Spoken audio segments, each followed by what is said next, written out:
She survived the toxic obsession of a cruel emperor, only to watch him mercilessly slaughter her unborn child to protect his immaculate crown.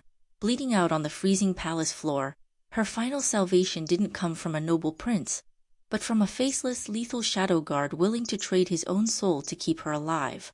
Hi, welcome to Moonlit Love Stories. Now close your eyes and let the story unfold. It has been 10 years since I died, and Xiao Jingcheng has already gathered 10 new beauties. The one he favors the most has eyes and a brow that looks strikingly similar to mine. I watched that face, so much like my own, as she peeled grapes for him. It was an incredibly bizarre sight. Yet, he reveled in the attention, allowing himself to be quietly coaxed until he had eaten an entire plate. But a moment later, his temper flared. He hurled the porcelain plate to the floor with a deafening crash. "You are not her. Get out. All of you, get out of my sight. She would never peel grapes for me." He was right about that. I certainly would not. Honestly, he should have counted himself lucky if I did not poison his food. My maid Lian used to warn me. She would wring her hands and plead, "My lady, if you act like this, His Majesty will be terribly displeased." Is that so? Well, that is just wonderful. When Xiao Jingcheng was displeased, I was thrilled. Xiao Jingcheng hated me. The entire empire knew it. Before my mother entered the palace, she was a woman of the brothels. The late emperor fancied her. A lowly prostitute had waltzed in and slapped the faces of all those high-born, noble ladies in the harem. During the years my mother was alive, the former empress suffered an especially miserable existence. Naturally, the daughter of a whore was viewed as just as despicable as the whore herself. Xiao Jingcheng was the son of that empress. He was born into nobility worlds apart from someone like me. For years he condescended to look my way, gritting his teeth in sheer unadulterated hatred. In return, I dedicated myself to seducing him. I would wear the sheerest, most translucent silks, tying red strings and delicate golden bells around my ankles. Other times I would button my collar up to my chin, only to deliberately let it slip, carelessly revealing the alluring curves hidden beneath the fabric. I loved watching him lose control, tearing into me with wild abandon, only to regain his senses later and stare at me with a dark, furious expression. Whenever that happened, no matter how exhausted my body felt, I forced myself to prop up on my elbows in bed and laugh at him. "Xiao Jingcheng, take a good look in the mirror. You are 100 times more pathetic than a streetwalker." Xiao Jingcheng hated my guts. Yet every single item in my chambers was a priceless treasure. The rumors outside the palace claimed that the new emperor was a man of great magnanimity. What an absolute joke. The palace was full of snobs who worshipped the high and trampled the low. One bitter winter, the imperial household department conveniently forgot to send my charcoal ration. Xiao Jingcheng sneaked into my room in the dead of night, only to slide his hands under a blanket that felt as cold, stiff, and clammy as a dead fish. From that night onward, I lived a life of utmost luxury. He simply did not want a freezing, wretched bed to ruin his own twisted appetite. Besides, if he wanted to torture me, he had plenty of other methods. Shortly after he ascended the throne, Xiao Jingcheng crowned his true love as the Empress. Giant. She was exactly like her name, beautiful, pure, radiating a soft and gentle grace. She was like an untouchable white cloud floating in the sky. And who could ever bear to crush a cloud?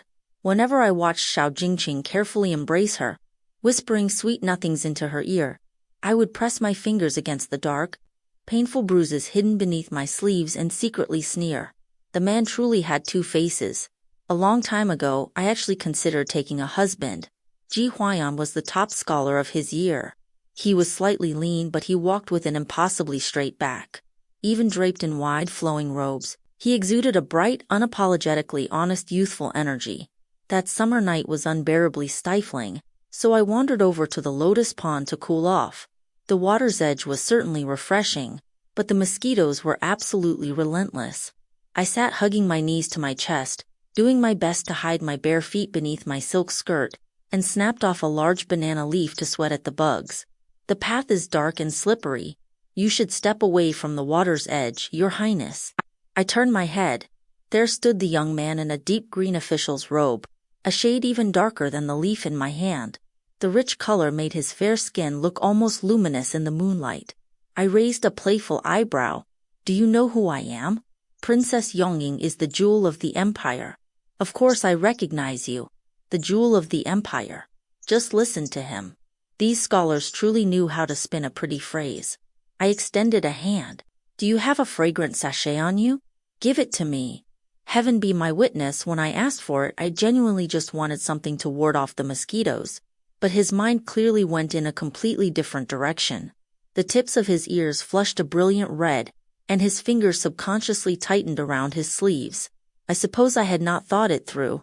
An official secretly exchanging personal tokens with a royal princess would ignite quite the scandalous rumor. But, as it happened, I was not a good woman. Seeing his reaction, a wicked desire to tease him bubbled up inside me. I feigned an attempt to stand up, deliberately letting my foot slip on the damp stones as if plunging toward the water. And just as I predicted, his reflexes were sharp. He grabbed me instantly. I was a master at this little game.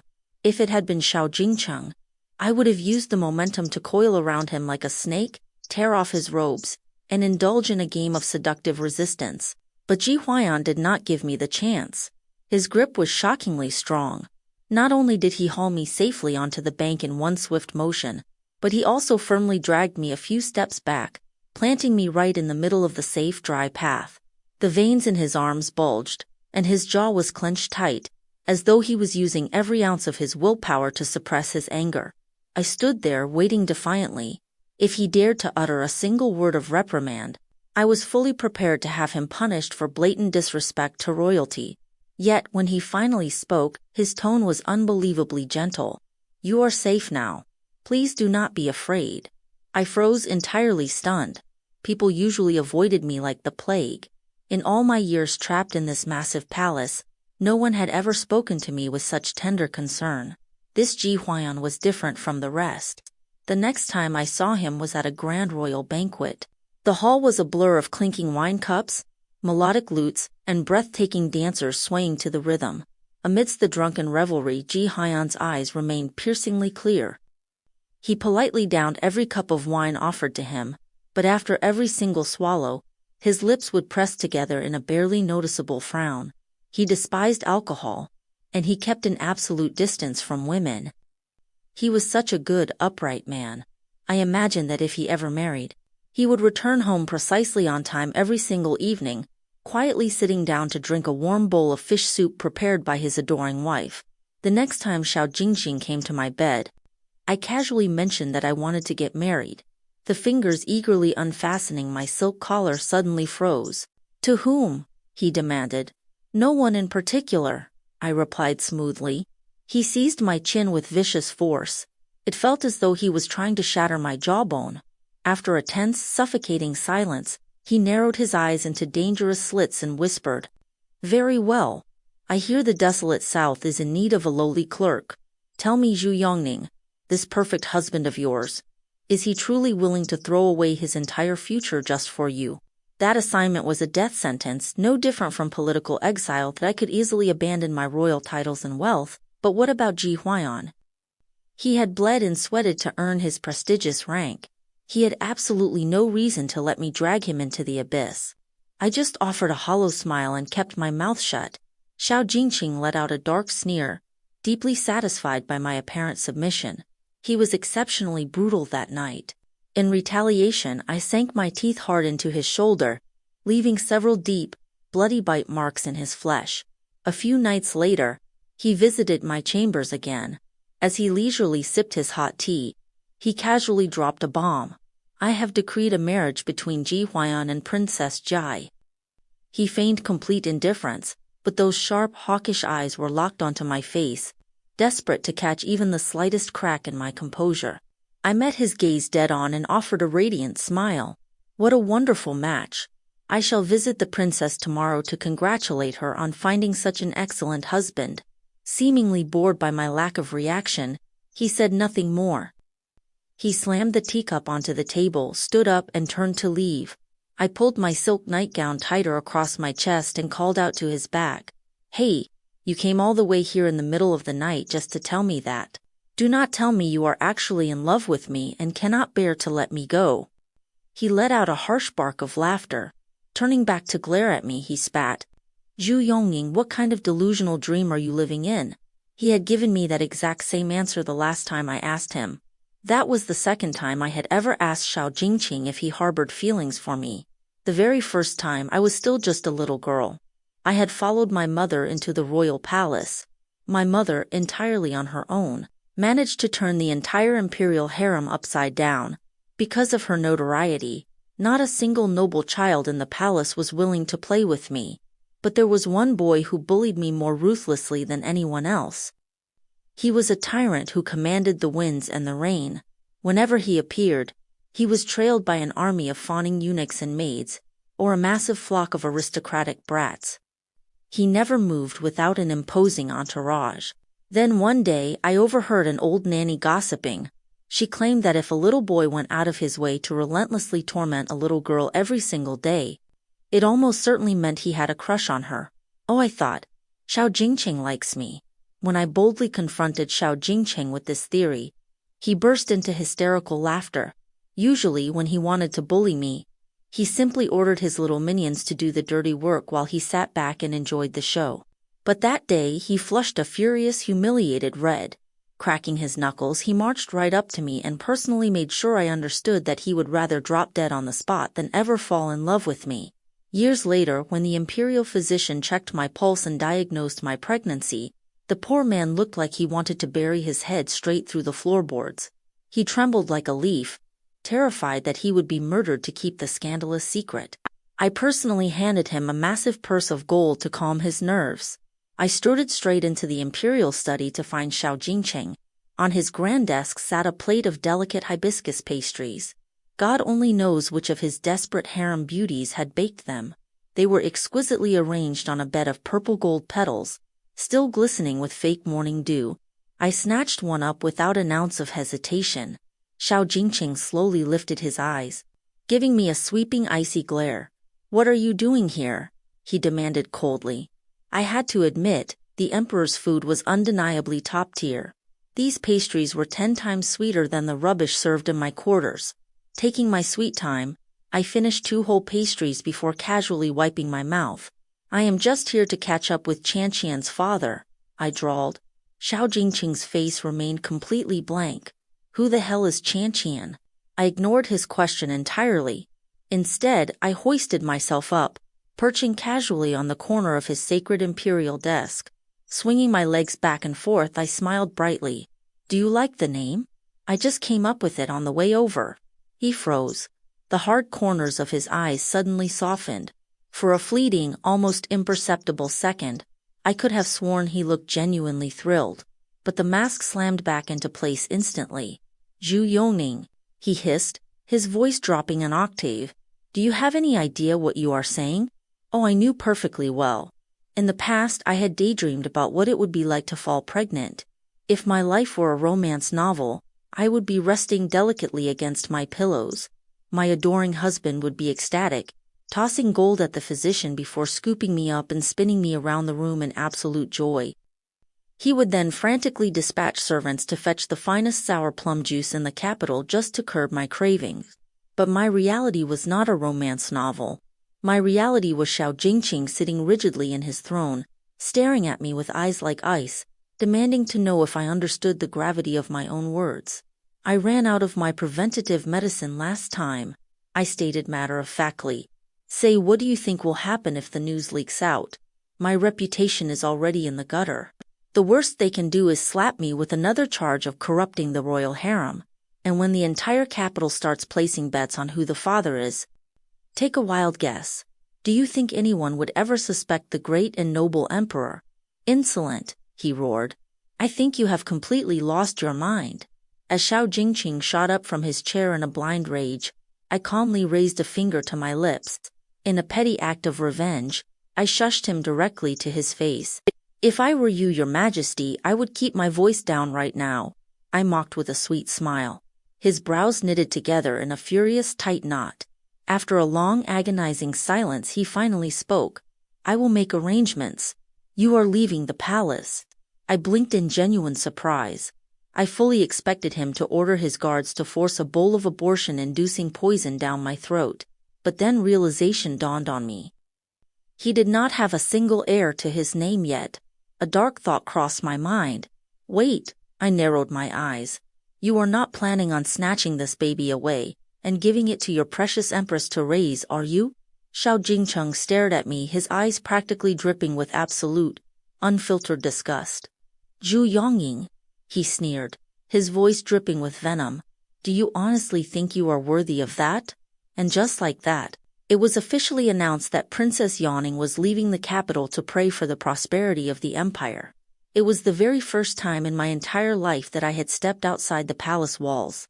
The carriage rattled noisily through the bustling streets. The rhythmic cries of street vendors echoed from every direction. Unable to resist, I secretly peeked through a crack in the velvet curtains. Just outside, a massive bamboo steamer of pork buns was being lifted from the stove. Thick, billowing clouds of hot white steam erupted into the air.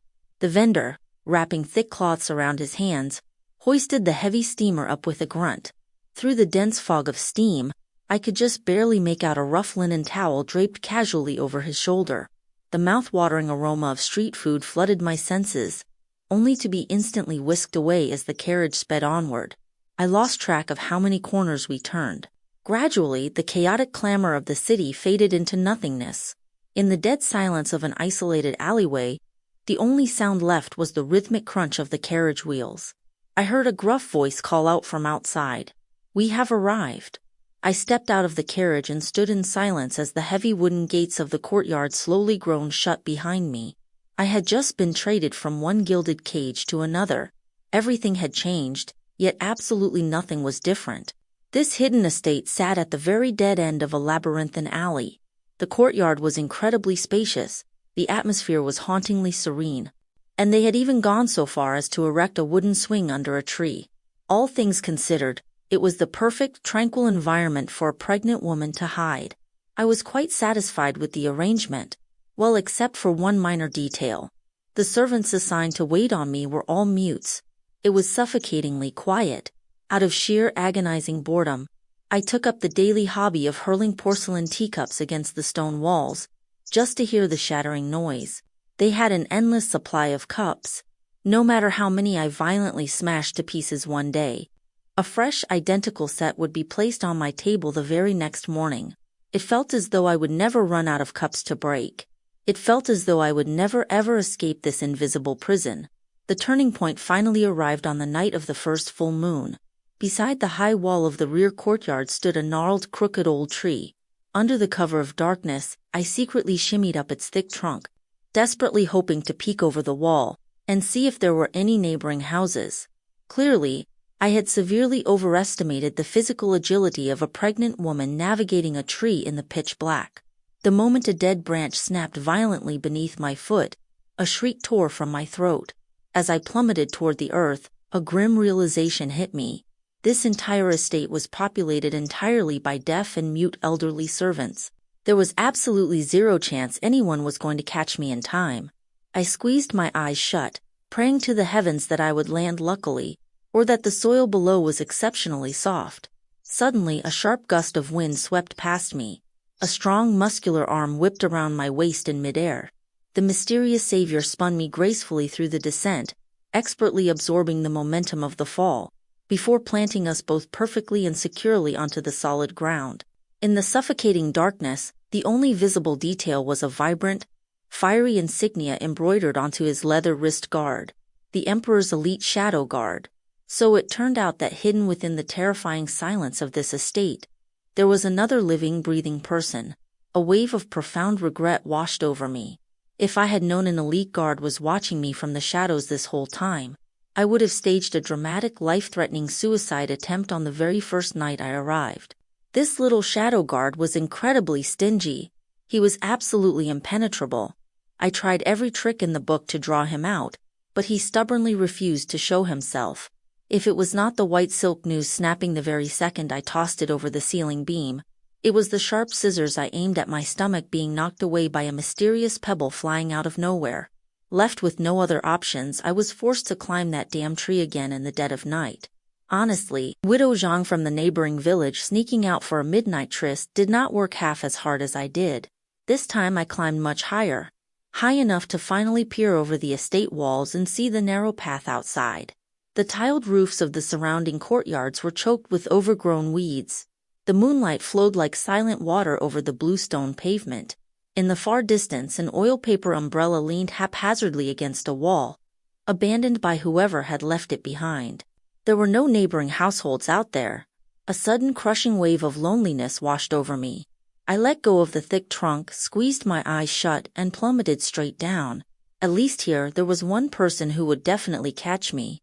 Just before I smashed into the ground, that familiar flash of fire finally appeared. This time my reflexes were razor sharp. Catching him completely off guard, I reached out and yanked the heavy mask right off his face. Caught you. I was immensely proud of myself. For once, he did not vanish in a blur of motion like a gust of wind. Instead, he dropped to one knee and knelt silently by my side. I ordered him to raise his head. I always assumed that men in his line of work were chosen specifically for having utterly forgettable generic faces, the kind that would disappear instantly into a crowd. To my absolute shock, he was stunningly handsome. His hair was pulled back into a high ponytail. He had incredibly long eyelashes and bright, piercing eyes. The only flaw was his sickly pale skin and near-colorless lips, which made him look somewhat frail and drained of vitality. I can never spot you during the day. You really ought to spend more time in the sun, I told him. Did the Emperor send you to protect me?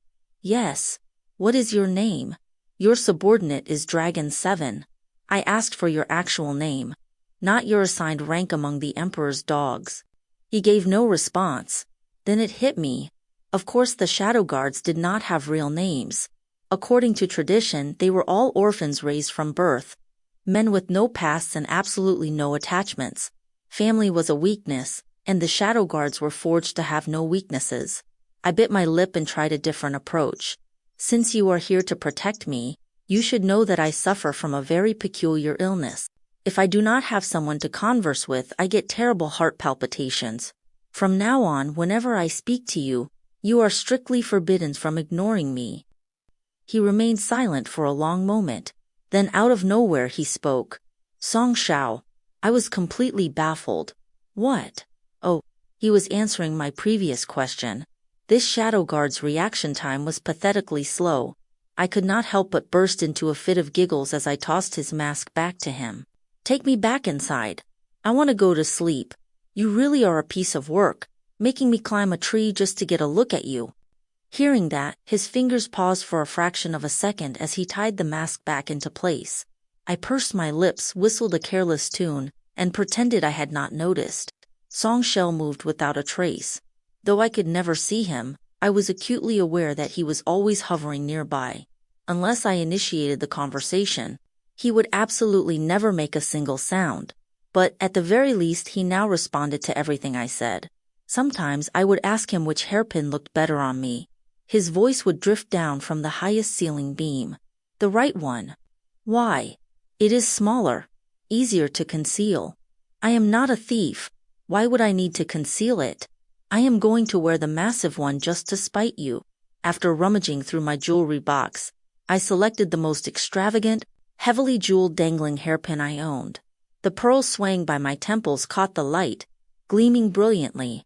I peered into the bronze mirror, decided my makeup looked far too plain, and used bright red cinnabar to paint an intricate plum blossom on my forehead. Unfortunately, my flawless beauty lasted only a brief moment. A Muse servant shuffled in, carrying a bowl of freshly stewed chicken soup. In all fairness, the aroma was rich and tantalizing, and the broth was a perfect golden yellow. But the moment my eyes locked onto the thick, greasy layer of fat floating on the surface, my stomach violently rebelled. Unable to hold it back, I slammed the bowl onto the table, sprinted out to the courtyard, and violently threw up against the flower wall. A black silhouette swooped down like a startling bird. With a few swift bounds, he was instantly at my side. Fetch a doctor. His voice was terrifyingly cold. In a flash of steel, a sword was pressed against the throat of the terrified mute servant who had rushed out after me. The old woman's face drained of all color. Her legs gave out, and she collapsed to the dirt, trembling uncontrollably. I remained squatted by the wall, throwing up until my vision blurred. Feeling the suffocating, murderous aura radiating from him, I weakly reached out and gave his hem a feeble tug. It is fine. I am all right.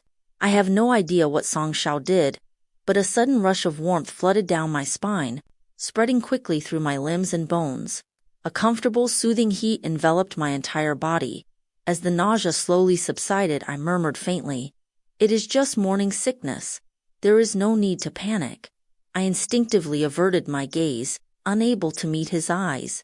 Since he was a shadow guard, he undoubtedly knew all the filthy, twisted details of my history with Xiao Jingcheng, a royal princess who completely abandoned all shame and slept with her own imperial brother. I could not even fathom the kind of disgust he must feel looking at me. I stared blankly at the mess on the ground and let out a self-deprecating scoff. "You cannot even tell, can you? I still think my waist looks perfectly slender. There is not even a hint of a bump. I know I do not have a husband, but surely you have heard those old folk tales about miraculous conceptions? You know, stepping in a giant footprint while out for a stroll, and suddenly ending up with child." Suddenly my feet left the ground. He scooped me up into his arms in one smooth, effortless motion. He sheathed his sword, his face remaining an icy, unreadable mask as he snapped an order at the terrified servant. "Bring 2 fresh dishes immediately." His leather wrist guards, cold and hard as iron, pressed uncomfortably against the back of my knees. To be honest, it was not the most comfortable position, but his grip was incredibly steady. With every step he took, the heavy pendants of my hairpins swayed gently, never once tangling together. This little shadow guard was actually quite reliable. Song Xiao gently set me down on the edge of the bed. It was then I noticed a loose, fraying thread on the hem of his dark robes. He had probably snagged it on a stray nail up in the rafters when he rushed down to check on me. "Do you want me to mend that for you?" He immediately took a sharp step backward. Just like almost everyone else in the palace, he treated me like a venomous snake. "Do you think I am filthy? I was only offering to help out of the goodness of my heart." He slowly shook his head. "The princess's body is more precious than gold. Someone else used to say that exact same thing to me. Later, he very nearly ended up exiled to the desolate south as a lowly clerk. Most people who get involved with me do not meet happy endings. If you are smart, you will not take this assignment too seriously." He offered no response. Instead, he placed a warm cup of water gently by my pillow, dropped to one knee in a stiff, formal bow, and vanished back up into the rafters, retreating to a place where I could no longer see him. To my absolute shock, Xiao Jingcheng actually showed up that night. When he violently threw open the heavy door curtains and stormed inside, I was dazed for a brief moment. It had been a long time since I had last seen him. He was overflowing with rage, clearly coming with malicious intent. "Zhu Yongning, I had my people investigate. You still had plenty of your preventative medicine left. You actually dared to scheme against me." I had been anticipating this exact confrontation. I looked up at him with a wide, mocking smile. "What can you do about it now, Your Majesty? What is done is done." His eyes gleamed with a dark, murderous red. He lunged forward, his large hand clamping brutally around my throat as he slammed me hard against the wall. "I know you do not love me. Why do you not just kill me, then? 2 birds with 1 stone. Nice and clean." The iron grip on my throat slowly tightened. For a terrifying, breathless second, I genuinely believed he was going to snap my neck. Just as my vision began to swim in darkness edged into my sight, he finally let go. But before I could even drag a single gasp of air into my burning lungs, a sudden chill struck my bare shoulder. Xiao Jingcheng was already violently forcing himself upon me. Xiao Jingcheng had never once shown me even a shred of tenderness, and tonight, fueled by a vicious desire for revenge, he was especially brutal. The moment an unbearable wave of pain forced a choked sob from my lips, my mind inexplicably flashed to the little shadow guard. Was he still up there on the roof? Could he hear this? How would he look at me tomorrow? It felt like an eternity before the night finally descended into silence. Xiao Jingcheng lay beside me, his eyes closed in deep thought, his mind wandering to places unknown. A timid, rhythmic knocking echoed from the courtyard doors. The cautious, reedy voice of his trusted head eunuch, Wang Yun, drifted through the quiet night. "Your Majesty, are you asleep?" What could possibly be so urgent at this hour? This lowly servant begs your pardon, but the imperial physician has just confirmed the empress's pregnancy. Reward them all. Xiao Jingcheng's eyes snapped open. I could practically feel the dark, suffocating hostility instantly vanish from his body, replaced entirely by an overwhelming, intoxicating surge of joy. He eagerly sprang from the bed, hurriedly pulling on his robes with a bright laugh. How on earth did they confirm it in the middle of the night? Answering your Majesty, Her Grace had a vivid dream of a magnificent blue dragon amidst a thunderstorm. The dream left her heart fluttering and unable to sleep, so she summoned the physician to check her pulse. This lowly servant offers his most profound congratulations to your Majesty. Xiao Jingcheng practically sprinted out the door in a whirlwind of excitement. I lay perfectly still on the massive empty bed, slowly raising a hand to rest gently over my own stomach. There was a tiny life growing in there. I could feel its faint heartbeat echoing in sync with my own. This baby belonged to me and me alone. I had grown up completely isolated in that massive, unfeeling palace. All of my family had died, leaving me utterly alone with no one to rely on. I had schemed against Xiao Jingcheng for one reason only. I desperately wanted a child to keep me company. Now that Empress Jian was pregnant, she would undoubtedly be showered with endless extravagant rewards. She was the beloved youngest child of Prime Minister Li, doted on by 5 older brothers. When she was born, the Prime Minister threw a lavish banquet that lasted for 5 straight days. She had grown up surrounded by stars, treated like an absolute goddess. And when it came time to marry, Xiao Jingcheng had basically offered her the entire empire as a betrothal gift. It seemed as though some people were simply born to be endlessly, unconditionally loved. But wait, I had a reward too. I had Dragon 7. Song Xiao, are you there? I am here. Hot tears slowly soaked into my silk pillowcase. I fought back the agonizing ache in my chest, desperately trying to suppress the trembling, nasal sound of my own weeping. When I was on my way here, I passed a small stall selling pork buns. There was a massive line of people waiting to buy them, so they must taste incredible. I have a favor to ask of you. Tomorrow morning, could you please go out and buy one for me? My sleep that night was incredibly restless. I was visited by ghosts from my past. My mother, dressed in stunningly luxurious silks, lounged lazily on a beautiful chaise. In her delicate hands, she held a yellowing, tattered book. The edges of the pages were severely curled, a clear sign of constant use. It was almost impossible to imagine that a woman branded as a wicked, seductive concubine would spend her days hidden away in her chambers, meticulously studying the 4 books of Confucianism. It was the only possession my father had ever left behind. My mother was originally a pure, innocent young lady from a respectable official's family. When her father was convicted of a crime, she was sold into the brothels. Armed with nothing but her breathtaking beauty and elegant, refined demeanor, she quickly rose to become the most sought-after courtesan in the establishment. Life was unimaginably cruel. How could a weak, defenseless girl ever fight back against such fate? She had fully resigned herself to living out the rest of her days in that hellhole. But then, against all odds, she met a poor scholar who treated her like a revered goddess. After overcoming countless, agonizing obstacles, they finally managed to be together. The courtesan bought her freedom and washed her hands of her past. The scholar spent his days teaching at a modest village school, while fiercely preparing for the imperial examinations. Together, they had clawed their way out of the mud to glimpse a tiny sliver of sunlight. Their life was incredibly poor, but as the saying goes, true love can make even plain water taste sweet. It was infinitely better than her previous life, forced to bare her arms and share a bed with 1,000 different men. They even had a daughter together. Finally, they had something real to hope for.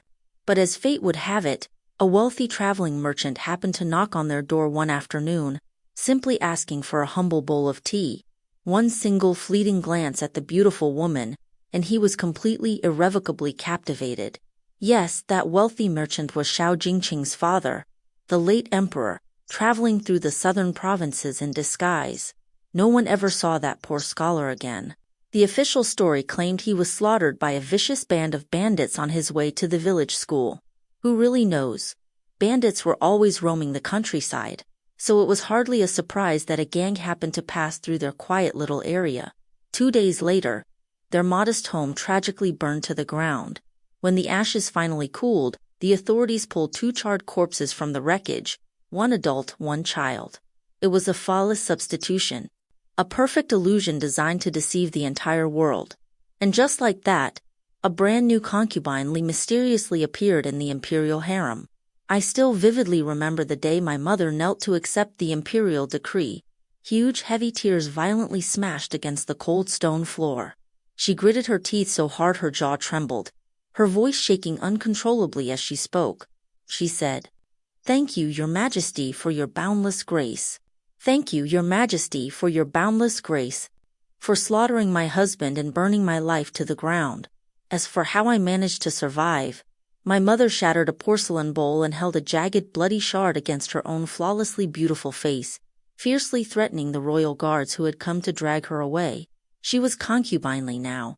Her most valuable, most vital asset was her breathtaking face. Even if she died, that face could not be ruined. And so I was dragged along into the palace like an unwanted stray dog. To this day, I can still perfectly recall the very first time I followed my mother to pay our respects to the Empress.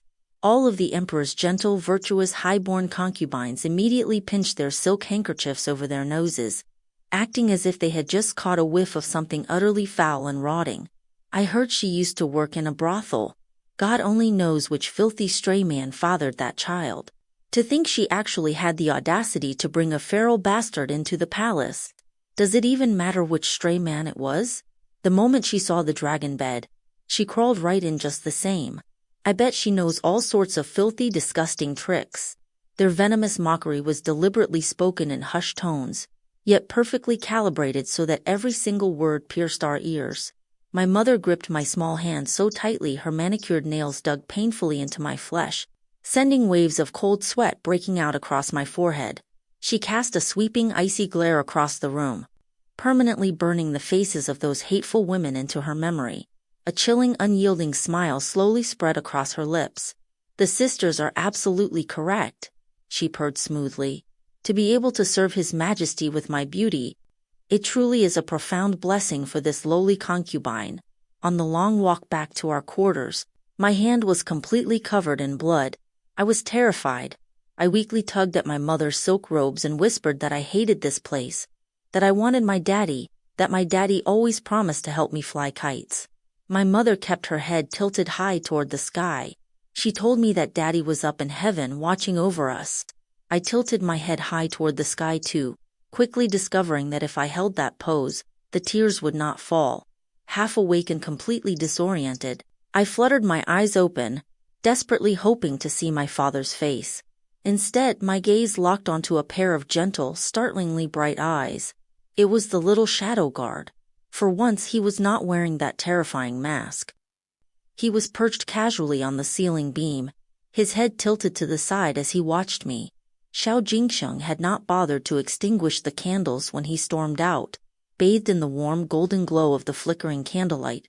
Song Zhao's usually pale, severe face suddenly looked incredibly soft and gentle. We stared at each other in silence for a long moment before he let out a faint sigh and gestured for me to go back to sleep. "Stop crying. I will buy the princess her buns tomorrow." I stared up at him blankly, my mind still foggy from sleep. If I remembered correctly, he was supposed to be a man of remarkably few words. "Make sure you get the sweet ones, then." He gave a soft hum of agreement and fell completely still. I squeezed my eyes shut, but sleep completely eluded me. Staring up at the dark fabric of his hem dangling from the beam, I asked, "Song Xiao, do you not sleep?" "I sleep. Is it not freezing sleeping all the way up there?" He visibly stiffened, completely taken aback by the question. Then he slowly shook his head, the high ponytail cascading down his back shifting slightly with the movement. I forcefully dragged myself up from the mattress, yanked open the heavy wooden wardrobe, dug out a soft, thin blanket and tossed it straight up at him. My aim was pathetic, but fortunately, Song Zhao's martial arts skills were exceptional. Hanging upside down from the rafters, he effortlessly snatched the clumsy bundle of fabric right out of the air. "I have never used it. It is perfectly clean. The princess is not dirty." "What?" Still hanging completely upside down, He pulled the soft blanket tightly against his chest and used a sharp burst of inner energy to instantly extinguish the remaining candles. In the suffocating pitch-black silence of the night, I heard his voice, slow, deep, and impossibly gentle, repeat the words once more. Princess Yongying is the jewel of the empire. She is not dirty. When I finally woke up, the morning light was already bright and clear. With the summer solstice approaching, the sun rose earlier every single day. This was the most comfortable hour of the morning. The sunlight had not yet gathered the oppressive heat of the day. It slanted brightly through the wooden window lattice, filling the room with a refreshing, airy glow. A wooden food box sat on the table. When I opened the lid, 4 perfectly round, snow-white pork buns were neatly arranged inside. I brushed my knuckles lightly against one. It was still somewhat warm, perfectly fine to eat without needing to be reheated. But when I returned from washing my face and brushing my teeth, I noticed tiny, dense droplets of condensation clinging to the inside of the lid. The buns. They had warmed themselves up. I had only been gone for a few minutes, and the morning sun certainly was not hot enough to steam them. Suddenly, it felt as though my heart had also been gently, tenderly warmed by someone. I ordered the mute servants to leave the room, then called out softly, "Song Xiao, here. Did you just use your inner energy to heat these up for me? Thank you so much. What flavors are there?"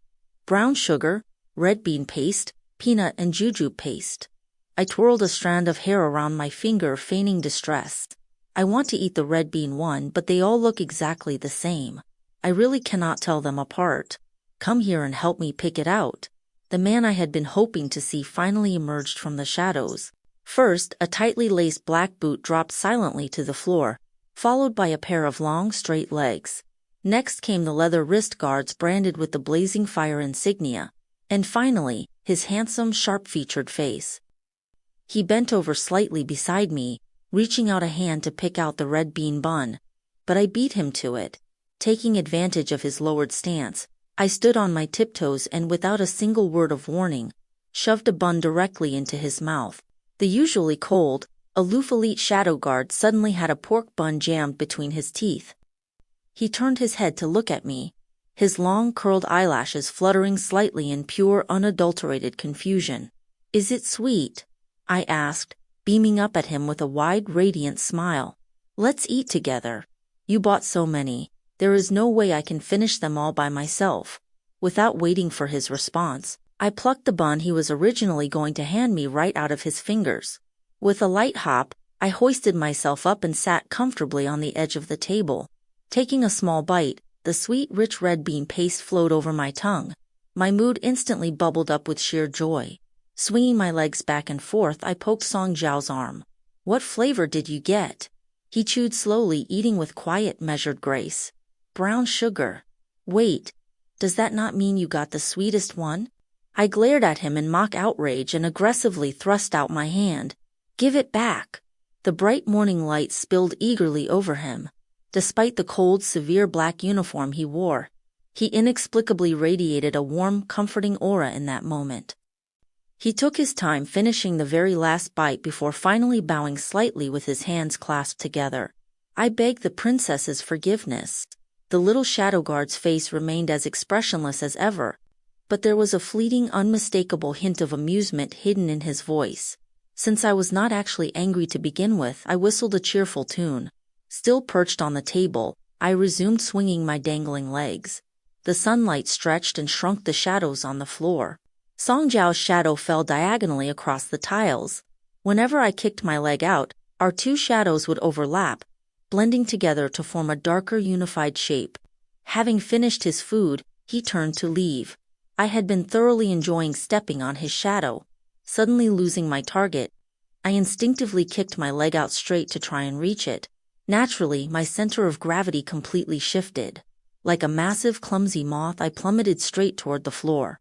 Fortunately, a blur of fiery insignia flashed before my eyes, and Song Xiao caught me once again. Everything was a dizzying blur. He moved faster than the wind itself.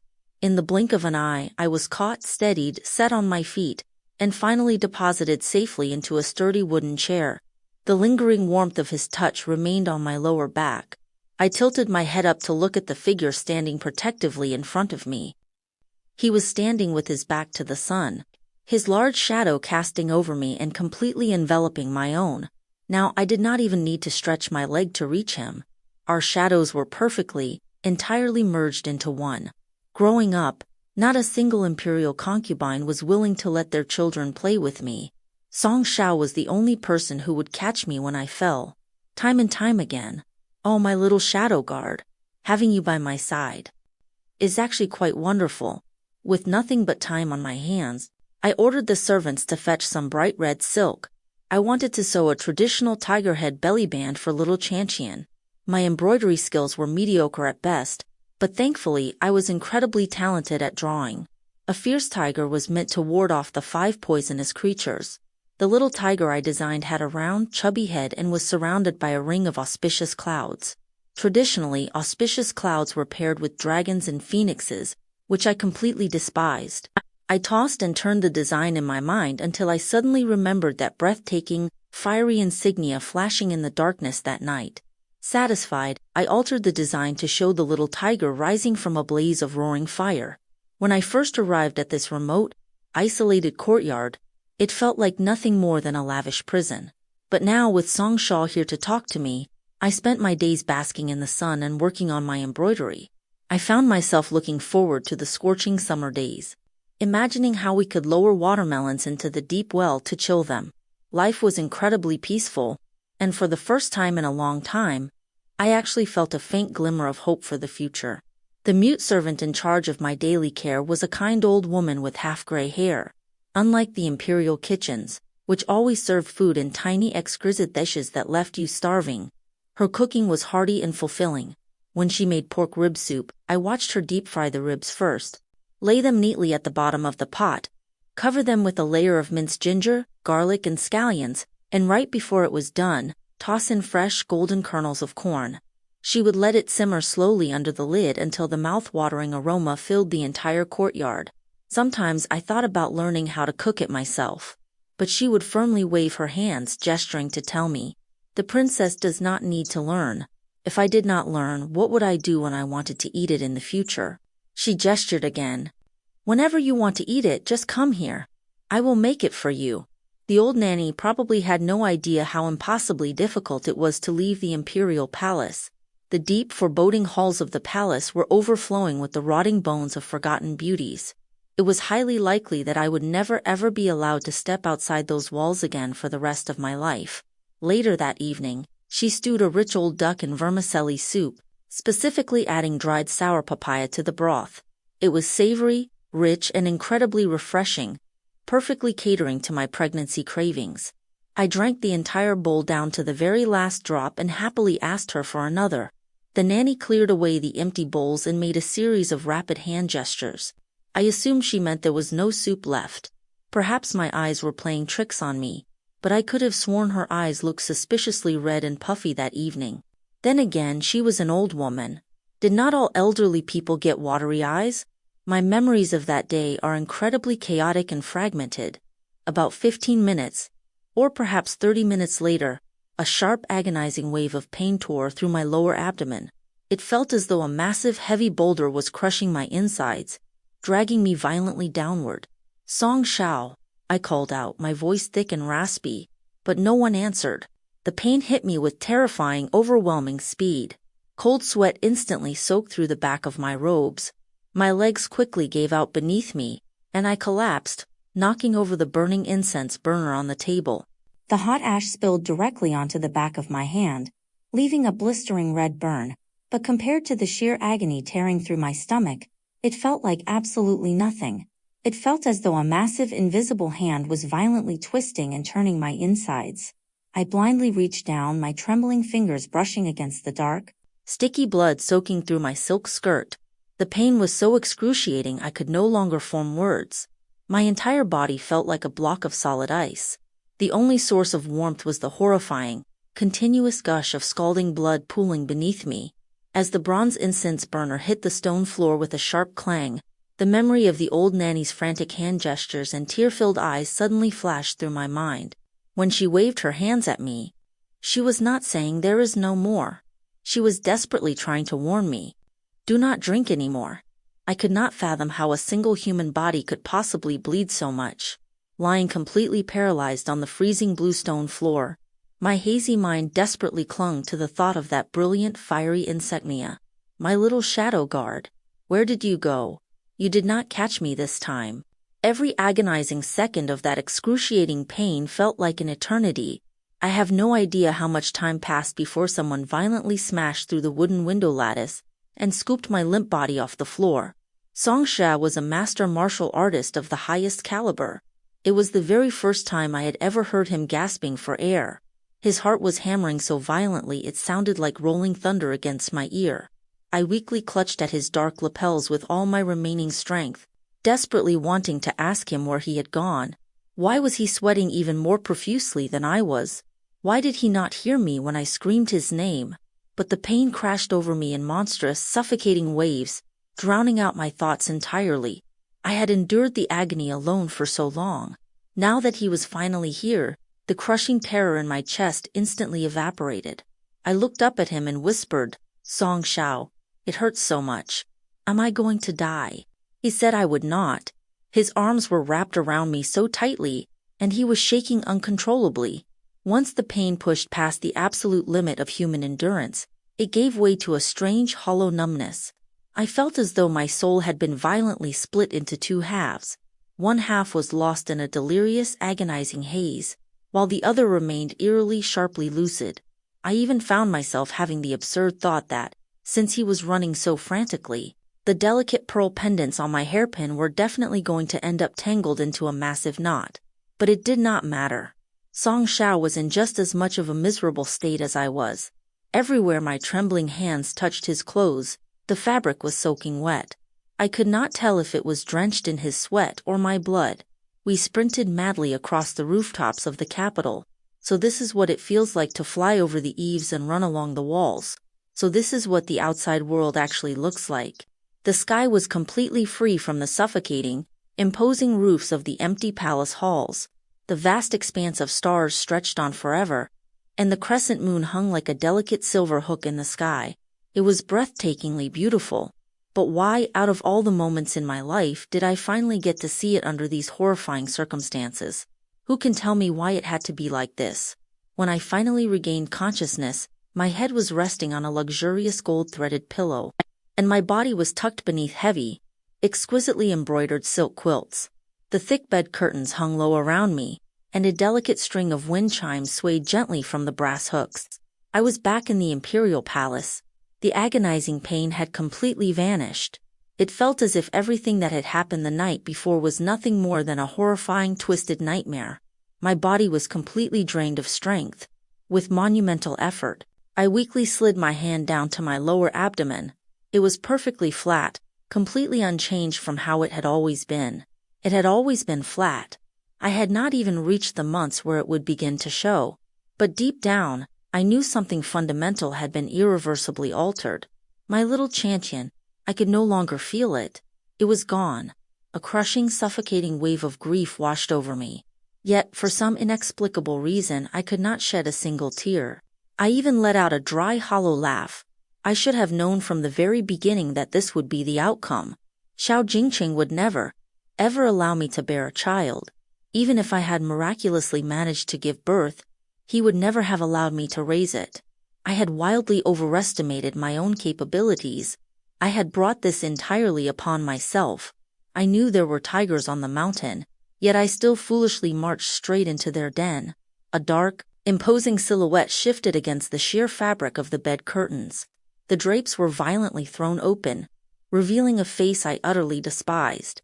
Eunuch Wang shuffled forward, carrying a wooden tray bearing a bowl of pitch-black, nauseatingly pungent medicine. Xiao Jingcheng reached out and took the bowl from him. The grand palace hall was suffocatingly silent. The only sound was the sharp, rhythmic clinking of the porcelain spoon against the bowl as he slowly stirred the dark liquid. What exactly was the meaning of this? Slap my face, then hand me a sweet date to make up for it? Or perhaps one bowl of poison was not enough to finish the job, and he was back to force another one down my throat? He pressed the spoon against my cracked lips. The overwhelmingly foul, bitter stench of the medicine flooded my senses, violently dragging every horrifying memory of the past back to the surface of my mind. Gathering every last ounce of strength I possessed in my battered body, I violently swatted the bowl away. Xiao Jingcheng could not dodge in time. The scalding pitch-black liquid splashed entirely over his hand, staining the pristine fabric of his imperial robes with dark, ugly splotches of medicine. "Princess, how dare you?" Eunuch Wang never got to finish his sentence. Xiao Jingcheng shot him a single terrifyingly cold glare. Wang Yun instantly clamped his mouth shut, hurriedly pulling a silk handkerchief from his sleeve to desperately wipe the emperor's hand. I stared dead into the eyes of the man who had tormented me for half my life, every single word tearing from my throat, feeling as though it was bleeding. "Xiao Jingcheng, I absolutely despise you. Why could it not have been you who died?" To blatantly curse the ruling emperor. It was the highest order of treason. Upon hearing such deeply disrespectful words, Eunuch Wang's face drained of all color. He instantly collapsed to his knees, burying his head against the floorboards and desperately pretending he had suddenly gone deaf. Xiao Jingcheng tightly crumpled the stained handkerchief in his fist, his face darkening into a terrifying, thunderous scowl as he glared down at me. I have no idea what sick, twisted calculations were running through his mind at that moment. What he was plotting, what he was weighing, it did not matter. He had already made his ultimate choice, had he not? Slaughtering my child was the best possible outcome. He successfully protected the immaculate, holy reputation of the imperial family. The suffocating tension in the room made it almost impossible to breathe. After an agonizingly long silence, he finally spoke. "You know exactly what your status is. From now on, do not ever attempt to do things you have absolutely no right to do." He had always possessed sharp, intimidating features. After ruling as emperor for several years, his brutal, decisive nature had forged his aura into something deeply formidable and terrifying. His dark, abyssal eyes stared down at me, and in his reflection, I caught a glimpse of myself, a deranged, hysterical madwoman with disheveled hair and a dirty, tear-stained face. Once upon a time, I too possessed the flawless beauty of a flower. Zhu Yongying, wishing you eternal peace. What a hilariously cruel, ironic name. And so I stared right back at him and sneered. "Xiao Jingcheng, you know exactly what your status is. From now on, do not ever attempt to do things you have absolutely no right to do." My words hit their mark with devastating precision. I saw his knuckles instantly turn white as he crushed the silk handkerchief in his fist. He aggressively whipped his sleeves and stormed out of the hall without another word. I buried myself deep into the massive, intricately carved wooden bed. This particular palace hall had been abandoned for quite some time. Even though they had burned fresh incense, a heavy, stale scent of rot still lingered in the air. I lay there in complete silence, blankly staring at the scenery outside the window. The white clouds rapidly shifted across the sky. The sun slowly sank toward the west, and the final rays of golden light vanished behind the horizon. The heavy curtain of night fell over the world. A long time passed. The night watchman struck his wooden clapper 3 times, echoing through the dead silence. This majestic imperial city had once again transformed into a vicious, man-eating beast lurking in the pitch black. I forced my stiff, aching body to shift slightly and rasped weakly into the empty darkness. "Are you still here?" I genuinely had no idea if Song Xiao was still there. He had originally been assigned to protect me at the secluded estate. Or rather, to protect the child Xiao Jingcheng had not initially planned on murdering. Now that I had been dragged back to the palace and Qianqian was dead, I had no idea if the emperor would still waste an elite shadow guard on me.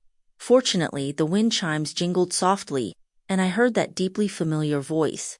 No candles had been lit in the room. It was completely pitch black. I could not see where he was hiding, but to be completely honest, I had no desire to look at anyone anyway. I just lay there like a hollow wooden husk and spoke to him. "Song Xiao, my baby is gone." For some inexplicable reason, his voice sounded even more raw and hoarse than my own. "It was my fault. How could anyone possibly blame this on you?" He fell completely silent, offering no response. A faint rustling of footsteps echoed in the darkness. I knew Song Xiao had just dropped down from the ceiling rafters. I could not see a thing in the pitch black, but as he drew closer, The overwhelming, sickening stench of dried blood hit my senses.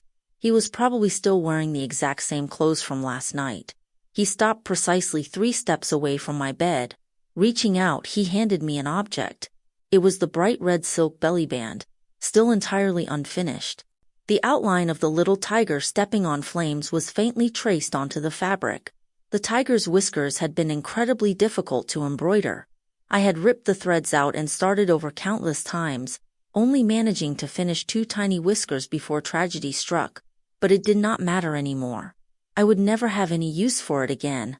I pulled my knees tightly to my chest, desperately forcing my eyes wide open as I stared blankly up at the ceiling. Finally, the dam broke. Massive, heavy tears rolled uncontrollably down my face. Through violent, racking sobs, I choked out again, "Song Xiao. My baby is gone." The suffocating, metallic stench of blood completely enveloped me as he pulled me into a tight, desperate embrace. It was the very first time he had ever so blatantly overstepped his boundaries. His eyes were brighter than the fiery insignia burned into his wrist guards. In that terrifying, suffocating darkness, he was the only source of light I had left. His voice was impossibly soft, broken with an unbearable tenderness. "It is all over now. I will stay right here with you." As his body pressed against mine, I realized his clothes felt uncomfortably damp.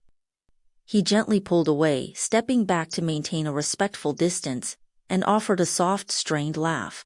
"The princess is the jewel of the empire, so naturally you would not know. The midnight mist is incredibly heavy, and the rafters are always terribly damp. It will probably rain tomorrow." "Is that so? Then make sure you remember to take a blanket up there when you sleep."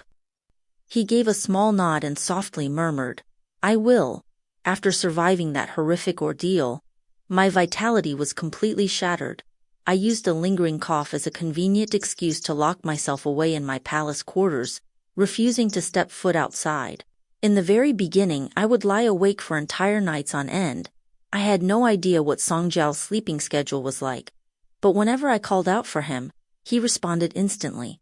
He never once allowed me to feel that I could not find him. My mother, the former concubine Li, had a deep, venomous history with the current Empress Dowager.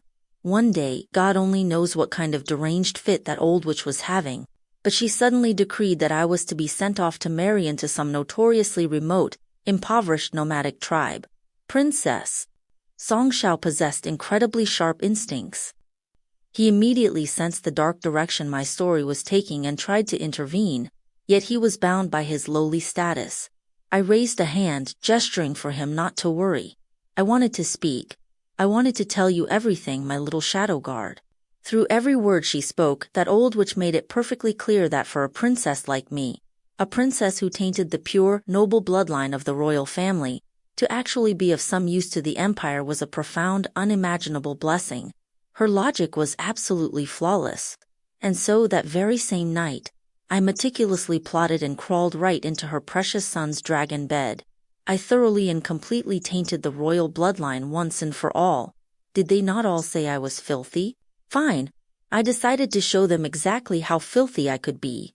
That old witch must have driven herself insane trying to figure out why, in the end, it was Xiao Jingcheng who forcefully suppressed the decree sending me away for the marriage alliance. I do not know if Song Xiao truly understood what I was desperately trying to confess to him. I wanted to tell him, I am not some flawless jewel of the empire. My reputation is utterly destroyed. I am ruined and unclean. I wanted to tell him, my little shadow guard, why did I have to meet you so terribly late in my life? Look at the wretched state I am in now. I do not even possess the courage to beg you to take me away from this palace. I wanted to tell him, my little shadow guard, I am like a drowning woman desperately clinging to a piece of driftwood. If I become dependent on you, it will only drag you down. You really ought to stay as far away from me as possible. Suddenly, without the slightest warning, a steel plum blossom dart sliced through the air from an impossible angle. The candle on the table was instantly sheared cleanly in half. A bright, chilling flash of steel followed, and the burning candlewick was effortlessly, perfectly caught on the very tip of a sword. I had no idea why Song Xiao had suddenly decided to display such breathtaking martial arts. Surely he was not planning to perform a sword dance just to entertain me. His voice was crisp and to the point. A gift for the princess. He held the long sword horizontally across his chest. The flame danced wildly on the tip of the blade. I stared wide-eyed, completely unblinking as the warm, radiant glow drew closer to me. That single solitary flame burned with such fierce intensity, it felt as though all the light in the entire world had been gathered right there on the steel. It was brighter than the sun shining high in the heavens above. It was so impossibly brilliant that even after the wick finally burned out and I closed my eyes, all I could see was a vibrant, fiery red glow seared into my vision. Oh Songshou, now that you have shown me the light, how do you expect me to ever face the darkness again? I only managed to sleep for perhaps 6 or 8 hours a day at most. I knew for a fact that Songshou slept even less than I did. I absolutely refused to let him suffer alongside me, so every night, the moment the moon crested the willow trees, I would crawl into bed and feign sleep. After doing it enough times, I eventually found myself genuinely drifting off. Songshou flat out refused to let me directly touch any of the medicinal soup sent from the outside. He insisted on personally tasting every single drop before allowing me to consume anything. Resting my chin in my hands, I teased him with a wide smile. This is a tonic specifically brewed to replenish a woman's blood and qi. Why on earth are you drinking it? His face remained a mask of pure stone, but the tips of his ears betrayed him, flushing a suspicious shade of red. I chased after him, laughing harder. My little shadow guard, you really need to spend more time baking in the sun. If you get a nice tan, I won't be able to see you blushing so easily. He furrowed his brows and vanished from my sight with a few swift, silent leaps. Surprisingly, he did not retreat to the ceiling beams. He went straight up to the roof. Outside, the sun was blazing with brutal intensity. Sitting on the roof in this sweltering season was practically a death sentence. Left with no other choice, I hitched up my skirts and ran outside to chase him down. Shielding my eyes from the blinding glare with both hands, I scanned the blazing roof tiles, desperately trying to figure out which ridge he was hiding behind. Sometimes he would secretly slip out of the palace and return with warm brown sugar pork buns. The rich, glistening syrup would ooze out, sticking to my fingertips. I would lick them clean in one swift motion, only to look up and instantly lock eyes with Songshou. He would avert his gaze in a split second. Neither of us ever spoke a single word about that horrifying blood-soaked night. Sometimes I honestly could not tell if the horrors of my past had all been one long, agonizing nightmare, or if the peaceful moments I was living now were nothing more than a beautiful illusion. A little over a month passed like this. Then one day, right after we finished eating our pork buns, Songshou suddenly announced that he would not be coming back anymore. Oh, he was not coming back. Not coming back. He was a member of the Emperor's elite dragon guard, after all. He was not my personal bodyguard. It was impossible for him to stay by my side forever. He always had to leave eventually. He had to return to Xiao Jingcheng's side. I forcefully wiped my mouth and forced a stiff, unnatural smile onto my face. You should have told me sooner. I could have ordered the kitchens to prepare a proper farewell feast for you. Now we have already eaten all this. He slowly shook his head. Eating this was perfect. I asked him exactly when he was leaving. I swear I had not shed a single tear, yet Songshou suddenly reached out. His rough thumb gently swiped down from the corner of my eye. His hands were heavily calloused, and the rough friction against my skin tickled. I tried to suppress a smile as I playfully dodged his touch. For once he actually smiled back. His eyes crinkled at the corners, making his impossibly long eyelashes look even more striking. I finally blurted out the question that had been burning in my mind for ages. Your eyelashes are so ridiculously long. Does it not poke your eyes when you wear that heavy mask? His hand froze in midair. He raised a single challenging eyebrow. The princess is welcome to touch them and find out for herself. By this point he had genuinely tanned quite a bit. Against his warm wheat-colored skin, that sudden playful raise of his eyebrow gave him a breathtaking, dangerously handsome edge that made my heart skip a frantic beat. I had never been a woman who knew the meaning of shame, yet in that moment I actually lacked the courage to overstep. I quickly averted my face, my fingertips curling involuntarily into my palms. It felt as though I had just brushed against something terrifyingly fragile and earth-shattering. Song Xiao caught every single nuance of my reaction. He looked at me in quiet silence, his gaze eventually drifting past me to stare at the water clock dripping steadily in the corner of the room. I knew his time was up. I knew I needed to hurry and say something, anything. I opened my mouth several times, desperately trying to speak, but I violently swallowed the words back down every single time. I wanted to say, "My little shadow guard, please do not go." I also wanted to say, "My little shadow guard, can you please take me with you? Let's leave this palace together and never, ever come back." But the risks of escaping the imperial palace were astronomical. Even with his peerless martial arts, he would be severely handicapped trying to drag along a completely useless burden like me.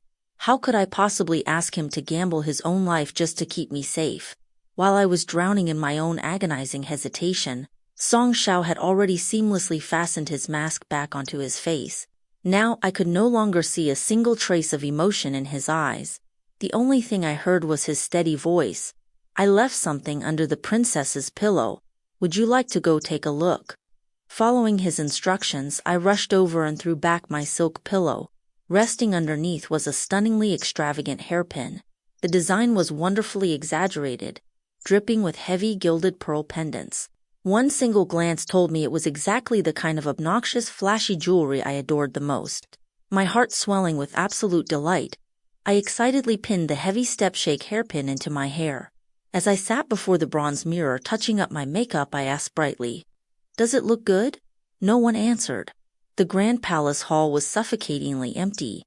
The only response was the mournful howling of the wind rattling against the window panes. The hand holding my eyebrow pencil stopped dead in midair, trembling slightly. Then, pretending absolutely nothing was wrong, I resumed meticulously tracing the arch of my brow. My little shadow guard. He had spread his wings, and with a single gust of wind, he had flown away.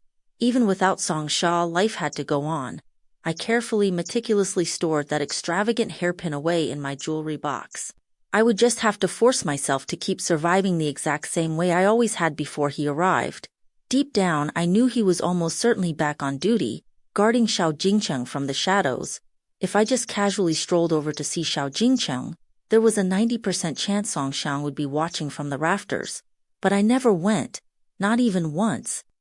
He was in the prime of his life, with a brilliant future ahead of him, while I was nothing but a ruined, withered flower. If I could not bear to drag Ji Huan down and destroy his promising career, how could I possibly justify destroying Song Zhao's? I picked a beautiful, cloudless day and made my way to the imperial greenhouse to demand a pot of sunflowers. They were incredibly resilient little things. You only needed to pinch off a small cutting and stick it into the dirt, and it would immediately take root. People called them the flower that could not be killed. When I was a little girl, there was a massive patch of them growing wild just outside the walls of our courtyard. The gardeners in the greenhouse were frantically busy, desperately tending to dozens of exquisite, blooming peonies. The head eunuch paced back and forth, his hands clasped behind his back, barking harsh orders. "Every single one of you better be extremely careful. These were personally bestowed upon the Empress by His Majesty himself. If even a single leaf is damaged, I will have every last one of you flayed alive and ground into fertilizer." I genuinely could not fathom how a single fragile flower could possibly be considered more valuable than a human life. But upon further reflection, I realized my own life was probably not worth any more than those of these trembling little eunuchs.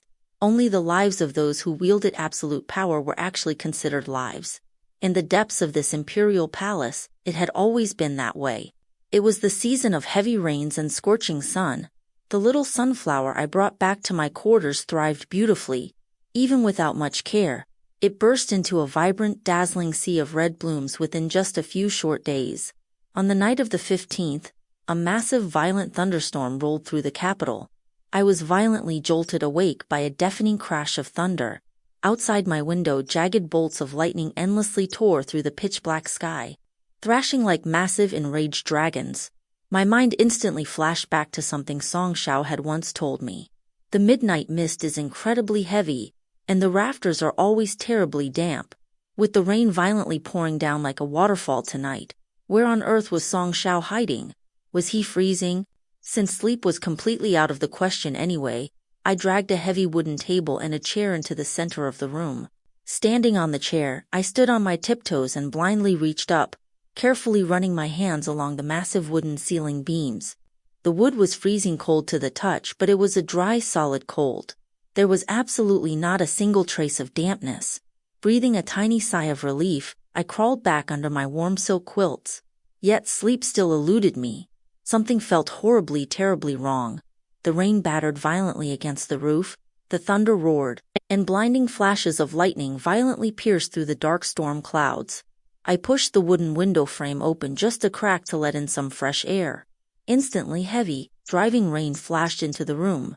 A massive raindrop smashed violently against the back of my hand, exploding with a sharp smack. And then, in a terrifying flash of clarity, I suddenly understood. Song Xiao had lied to me. He had lied to me. If the ceiling beams were this bone-dry, then where exactly did the suffocating dampness on his clothes come from? The blood I had accidentally smeared onto his uniform. There was absolutely no way it could have remained wet for an entire day and night in the sweltering heat of summer, which meant the blood soaking his clothes had to be his own. Had he been severely wounded trying to protect me? While I was completely unconscious, what horrifying things had actually happened? Why had he never spoken a single word of it to me? He had stayed awake with me night after night. He had personally tested every single drop of my medicine for poison. He had quietly listened to my endless rambling just to ease my boredom. He had risked sneaking out of the heavily guarded palace just to buy me warm pork buns. He had personally delivered a blazing, brilliant light into my suffocating pitch-black nights. And through it all, I had absolutely no idea that he was severely injured. I did not know where he was hurt, or if his wounds had even fully healed. My little shadow guard, my little shadow guard. You absolute idiot.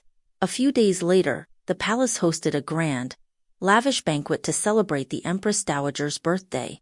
Over the years, I had watched that vile old witch ruthlessly claw her way up from the rank of Empress all the way to Empress Dowager. She was steadily withering with age, yet her obsession with absolute, tyrannical authority and horrifying extravagance had not diminished in the slightest. She acted as though if an event was not obscenely violently opulent, it was a direct insult to her supreme untouchable status. I almost never attended her sickening banquets, but this time I decided that perhaps such a massive chaotic gathering had its own unique advantages. At an event with so many people, Xiao Jingcheng would undoubtedly have a massive contingent of dragon guards protecting him from the shadows. Song Xiao. You will definitely be there, won't you? I spent hours meticulously applying my makeup, layering delicate gold flakes over my eyelids and dusting my cheeks with the finest rouge. It had been years since I had put so much effort into my appearance. The only piece of jewelry I wore in my hair was the extravagant step-shake hairpin he had given me. As a final touch, I plucked a few vibrant red sunflowers and wove them into my intricate braids. They were the exact color of fire and light. I knew for an absolute fact that he would love them. My little shadow guard. I am going to make sure I am the single most dazzling, breathtaking woman in this entire crowd. You absolutely have to spot me the very second you look. Back in her day, my mother had captivated the late emperor entirely with her unparalleled beauty. I had flawlessly inherited every single drop of that breathtaking allure. Showing up fully dressed in such radiant, overwhelming splendor would absolutely infuriate the old Empress Dowager. Sure enough, the banquet had barely been underway for half an incense stick of time before her venomous eyes locked onto me. The moment she opened her mouth, she offered a sickeningly fake compliment about my beauty, only to immediately use it as an excuse to order me to perform a dance to entertain the guests. The absolute finest, most extraordinarily talented dancers in the entire empire had been brought in for this exact event. Yet she completely ignored them. Right in front of a hall packed with hundreds of the highest-ranking nobles and foreign dignitaries, she demanded that I, a royal princess, perform like a cheap dancing girl. It was blatantly obvious that in her eyes, I was not the emperor's royal sister. I was nothing more than a lowly, despicable street performer brought in solely for her twisted amusement. Her pathetic, vicious methods for publicly humiliating people genuinely had not evolved at all. But what a pity for her. I had come tonight specifically for Song Xiao. Her little stunt played absolutely perfectly into my hands. To my genuine shock, Xiao Jingcheng actually spoke up to intervene. He coldly stated that my lingering cough had not yet fully healed, making it highly inappropriate for me to exert myself. Empress Giant sat serenely beside him. By now, her pregnancy was quite visible. His precious beloved woman certainly had not been plagued by any phantom coughs. She was protected flawlessly from every angle, radiating a sickeningly pure, blissful aura of absolute happiness. I completely ignored Xiao Jingcheng's sudden, highly suspicious display of mercy. I confidently stepped straight out into the very center of the massive, glittering hall. The master musicians raised their instruments and launched into a fast, thunderously rhythmic, and wildly vibrant melody. I rolled my shoulders, snapped my wrists, dropped my waist, and kicked my legs high into the air. I spun wildly across the floor like a roaring, uncontrollable pillar of pure flame. My long silk sleeves violently whipped through the air, and my skirts flared out in a massive, breathtaking arc. I moved like a lotus flower violently shattering the surface of a stormy sea, like a chaotic blizzard swirling fiercely in the freezing wind. The heavy gold and pearl pendants on my step-shake hairpin clattered sharply with every violent movement, ringing out in a crisp, crystal-clear rhythm. When the frantic, breathless dance finally ended, a wave of stunned, awestruck gasps rippled through the grand hall. But the moment the guests caught the Empress Dowager's terrifying, murderous glare, the excited murmurs were instantly, violently silenced. I confidently raised an empty wine cup toward the empty air above the rafters in a silent, deeply reverent toast. Then, without giving a single damn about what that old witch thought, I turned on my heel and confidently strode straight out of the grand hall. My little shadow guard. Did you see me?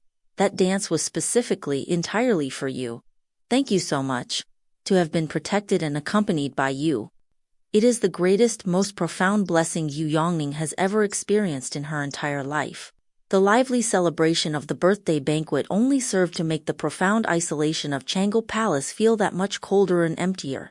Upon returning to my own quarters, I sat alone, pouring myself cup after cup of wine. I used to genuinely enjoy drinking, but after I became pregnant with Chanqian and met Song Shou, I had almost entirely given it up. The reflection of the bright moon trembled in my wine cup. The second watch of the night was just ending when the heavy door curtains were suddenly pushed aside, then fell back into place. Xiao Jingcheng strode into the room. He had already stripped off the suffocatingly formal imperial dragon robes he wore at the banquet and changed into a much more relaxed, dark blue casual robe. For some inexplicable reason, Eunuch Wang was nowhere to be seen. I downed the rest of my wine in a single gulp, slowly raising my eyes to give him a cold, piercing glare. What are you doing here? Is the Emperor not permitted to visit? He countered smoothly. How is your health recovering? Thanks to your Majesty's boundless grace, I am not quite dead yet. Yu Yongning, in this entire palace, you are the only one who dares to speak to me in such a manner. What? Is today the first day your Majesty has realized that? He casually sat down opposite me and poured himself a cup of wine. His eyes remained fixed on me, the emotions swirling within them impossible to read. Why did you choose to dance today? What does that have to do with you? I certainly was not dancing for you. I violently suppressed my rising irritation and replied in a flat, indifferent tone. I was obeying the Empress Dowager's command. Huh. Are you truly that kind of obedient person? He suddenly chuckled. God only knows what twisted thought had crossed his mind, but his tone inexplicably softened. However, you dance quite beautifully.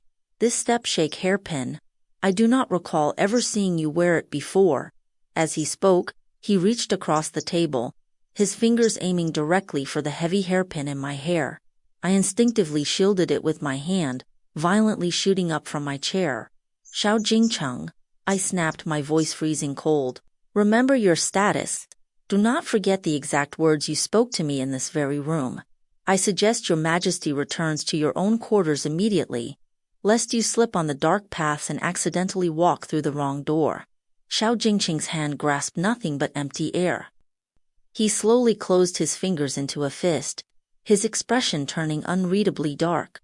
After a long, agonizing silence, he finally sneered, Very well, Yu Yongning.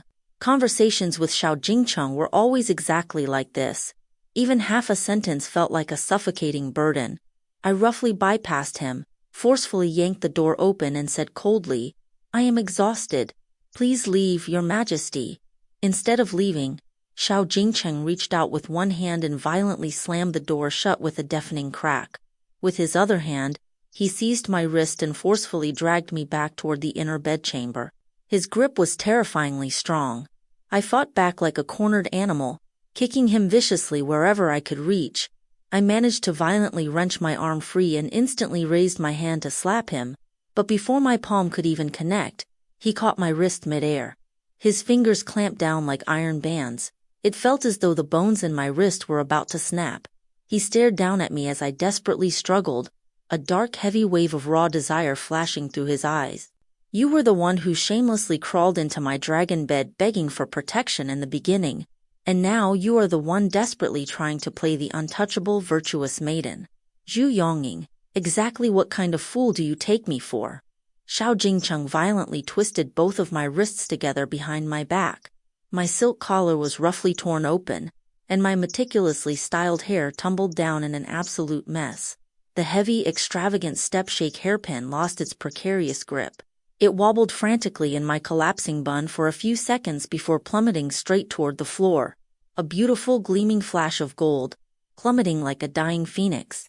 Suddenly, a blur of dark, incredibly swift wind swept past. The heavy hairpin was cleanly intercepted a fraction of a second before it hit the floor tiles. The fiery insignia I had not seen in what felt like a lifetime was suddenly burning right before my eyes. Song Xiao stood perfectly still, quietly gripping the golden hairpin in his hand. He was wearing his silver mask, completely obscuring his face and any trace of emotion. The only thing visible was his deep, abyssal eyes. I had seen Song Xiao draw his sword against the terrified mute servant who used to care for me. Back then, his blade radiated an overwhelming, suffocating aura of pure, unrestrained killing intent. But right now, he simply stood there in absolute silence, his hands resting loosely by his sides, and yet, I felt a bone-chilling terror. Buried beneath his eerie, perfectly still exterior was a raging, monstrous tide of murderous rage capable of tearing the entire world to shreds. So this is what he truly looks like as an elite shadow guard. Sensing the violent gust of wind behind him, Xiao Jingcheng did not panic in the slightest. He calmly adjusted his disordered robes and slowly turned around. Upon seeing the intruder, a flicker of genuine surprise crossed his face. "Dragon 7? What exactly are you doing here?" Song Zhao's voice was completely flat, his words clipped and precise. "She is unwilling." For a brief, fleeting moment, Xiao Jingcheng actually looked confused. "What?" he asked. He looked at Song Xiao, then slowly turned his head to look back at me. Suddenly, a twisted look of realization dawned on his face, and he burst into a fit of hysterical, mocking laughter. He brutally seized my jaw, his fingers digging into my skin. "Zhu Yongning, I genuinely underestimated you. I only assigned a single dragon guard to watch over you for a few short weeks, and he has already sworn absolute, undying loyalty to you. Tell me, exactly when did this pathetic little romance begin?"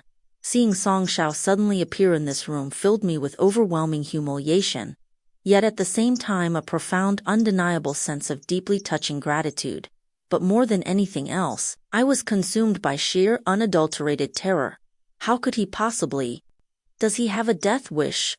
Song Xiao acted as if he were completely oblivious to the frantic, terrified thoughts racing through my mind. He stared dead at the ruling emperor of the empire and said in a voice as cold as ice, "Let her go." Xiao Jingcheng reacted as if he had just heard the most hilarious joke in the world, with a mocking, deeply provocative sneer. He leaned down and forcefully pressed a kiss against my bare neck. "You are the very first person who has ever dared to challenge me for what is mine." Suddenly, the suffocating shadows of the room seemed to split open. Several more dark silhouettes materialized out of nowhere. The elite dragon guards who had been hidden in the darkness all stepped forward. They wore the exact same silver masks, the exact same leather wrist guards branded with the blazing fiery insignia. I watched in horror as Song Xiao slowly drew his sword. My little shadow guard's martial arts skills were genuinely breathtaking. He effortlessly fought off several elite guards entirely on his own. Because everyone was dressed in pitch-black uniforms, it was impossible to see exactly what was happening in the chaotic blur of the fight. But when I finally scrambled onto his back to escape, my hand pressed against his shoulder, and I felt a thick, sickeningly wet patch of fabric. Once again, we were sprinting desperately across the rooftops of the capital. It felt as though time itself had completely reversed, only this time, it was his blood that was soaking into my skirts. I wrapped my arms as tightly as I could around his neck. Song Xiao, you absolute monumental idiot. This time, we are really both going to die here together. He pressed his lips into a tight, grim line and hoisted me higher up onto his back. I am getting the princess out of this palace. Getting out of the palace? Was that even possible anymore? Even someone completely untrained in martial arts like me could clearly see the massive rows of imperial archers already lying in ambush in the distance. Song Xiao, I know my body is ruined and filthy, but my feelings for you are completely pure. If you do not find me entirely repulsive, the princess is the jewel of the empire. They are the ones who are filthy. I completely froze. Hot, scalding tears finally broke free, streaming uncontrollably down my face and burning my cheeks. I buried my face into his shoulder and hugged him with every single ounce of strength I possessed. Song Xiao, if only we could have a next life. In our next life, we absolutely must never ever be born into the imperial family again. At the very end of the long winding corridor, the imperial archer stood in strict formation, completely ready to strike. Song Xiao gently set me down on the ground. Without a word, he tore a long strip of dark fabric from the inner lining of his robes, leaned down and securely blindfolded my eyes. Just a short distance away, the cruel cold gleam of hundreds of iron arrowheads reflected the moonlight. A terrifying, sinking intuition told me that the moment Song Xiao stepped forward, it would be our final farewell. I desperately grabbed a fistful of his sleeve. You, come closer. His eyelashes were impossibly thick and long. As they brushed against my palm, they felt like two delicate little brushes. This time I had finally truly touched them. Song Xiao, if you die here tonight, I will immediately follow you into the grave. We will go down to the underworld together and become a happy, carefree married couple. The archers held their fire for what felt like an agonizing eternity. As the suffocating standoff dragged on, a commotion gradually rose from the opposite side. A figure dressed in dark blue casual robes, completely surrounded by heavily armed imperial guards, slowly strode to the front of the formation. It was Xiao Jingcheng. A layer of absolute, unbreakable frost had settled over his brow. His face was twisted into a horrifying, deeply sinister expression I had never once seen before. Compared to the absolute terror radiating from him now, every single one of his past cruelties toward me suddenly seemed almost gentle and pleasant. Zhu Yongning, come here. Come here. Go where? Back to his side? No, absolutely not. I want to stay right here with my little shadow guard. Xiao Jingcheng slowly raised his hand. 2 words devoid of all human emotion fell from his lips. Fire arrows. Instantly, a deafening, terrifying rain of arrows blotted out the entire sky, weaving into an inescapable, suffocating net of pure death. Song Xiao stepped directly in front of me, using his own body as a shield. His voice was incredibly low and tight. Princess, do not look. I will not look. I will not look. The air around me erupted into a horrifying symphony of clashing steel, the sickening thud of metal tearing into flesh, and agonized human screams. My palms were completely slick and sticky with fresh blood. Suddenly, Song Jiao's entire body violently jerked. My heart instantly seized in absolute terror. He had been shot. I violently ripped the black blindfold off my face. Just as I did, another vicious arrow tore through the air straight toward him. Without a second thought, I lunged forward and threw my arms around Song Jiao's back, using my own body to shield him. Zhu Yongning. I think I heard Xiao Jingcheng scream. Every single movement in the entire world suddenly slowed to an agonizing crawl. Every memory of my life flashed rapidly before my eyes like a fleeting, chaotic dream. So this is what it feels like to be pierced by an arrow. I weakly, weightlessly reached up and gently touched Song Jiao's face. Through broken, gasping breaths, I asked, Does it hurt? We will go together.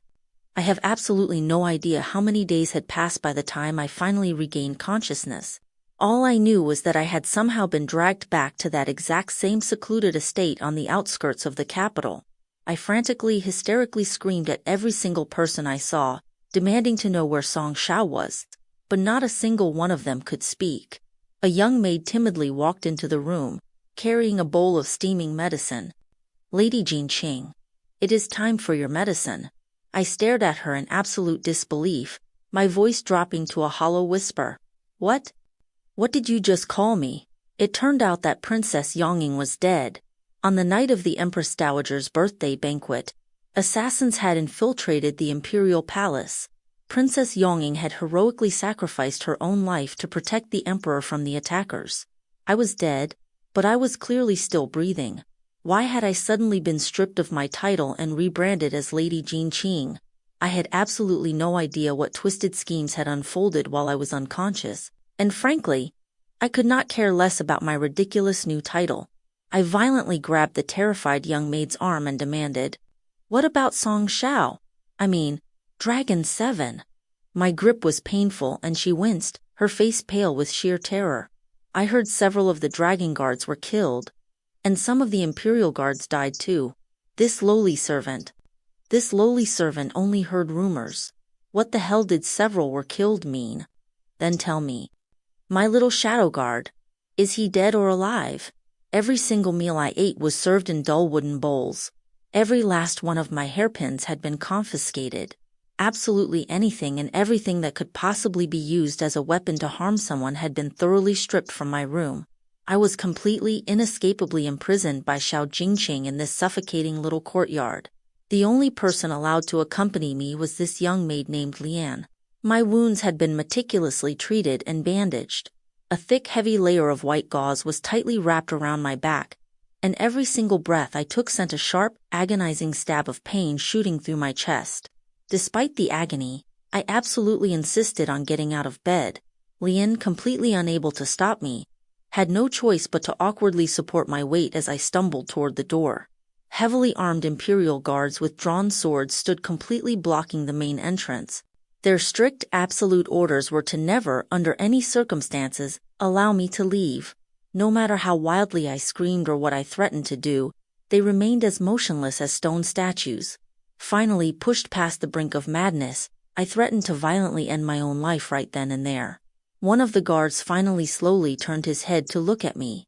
I stared back at him, my heart pounding with desperate, agonizing hope. But instead of answering me, he raised his hand and struck me with a swift, brutal chop to the back of my neck, instantly knocking me completely unconscious. For the next several days, I spent almost the entirety of my time violently trapped in a deep, unnatural sleep. I had always been an incredibly light sleeper, yet now I was frequently unconscious for over 10 hours at a time. A dark suspicion began to take root in my mind. The medicinal soup Lian was constantly forcing me to drink had to be drugged. I started secretly pouring the dark liquid into the potted plants when she was not looking. Sure enough, that night, while Lian fell into a deep, heavy sleep in the outer chamber, I remained completely, entirely wide awake. I quietly slipped past her and stepped out into the dark, silent courtyard. The mute servants who previously worked here had all been entirely replaced. The kind old nanny who used to cook for me was gone. Dragon 7's fate was entirely unknown. In less than 2 short months, absolutely everything and everyone had completely changed. The only thing that remained exactly the same was the massive, gnarled old tree standing in the courtyard. My current physical condition made climbing a tree an absolutely impossible, agonizing task. Every single step I forced myself to take was excruciating. The deep wound on my back tore open again, and I could clearly feel thick, hot drops of fresh blood rolling down my skin. Yet I felt absolutely no pain whatsoever. I just kept climbing higher and higher, completely numb to the exhaustion. Song Xiao, your princess is climbing the tree again. Are you going to catch her this time? Perhaps the heavens had finally mercifully heard my desperate prayers. In the terrifying fraction of a second as I plummeted toward the ground, I caught a fleeting glimpse of a fiery insignia out of the corner of my eye. I was absolutely certain it had to be a hallucination, but the strong, muscular arms that violently caught me felt undeniably, unmistakably real. Overjoyed, I frantically threw my arms around my savior's neck. You came. But the horrifying realization hit me almost instantly. This man's chest was much broader, much more heavily muscled than Song Jiao's. Who are you? Your subordinate is Dragon 3. Dragon 3. Dragon 3. Then you must know Dragon 7, right? Where is he? Is he still alive? Beneath his cold silver mask, the man gave a slow, solemn nod. He is alive. He is still alive. My little shadow guard is still alive. Tears of pure, overwhelming joy frantically spilled from my eyes. The suffocating, agonizing terror that had been crushing my heart for days finally shattered. My legs completely gave out beneath me. Just as I was about to collapse onto the ground to finally rest, the silver mask spoke again. Your subordinate risked death to come here tonight. Princess, please show mercy. I beg you to ask His Majesty to issue a decree sentencing Dragon 7 to death. Sentencing to death?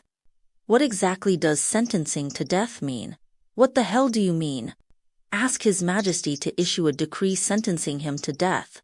I knew the definition of every single word he had just spoken, but when strung together into that sentence, my brain completely failed to process the meaning. My mind went completely horrifyingly blank.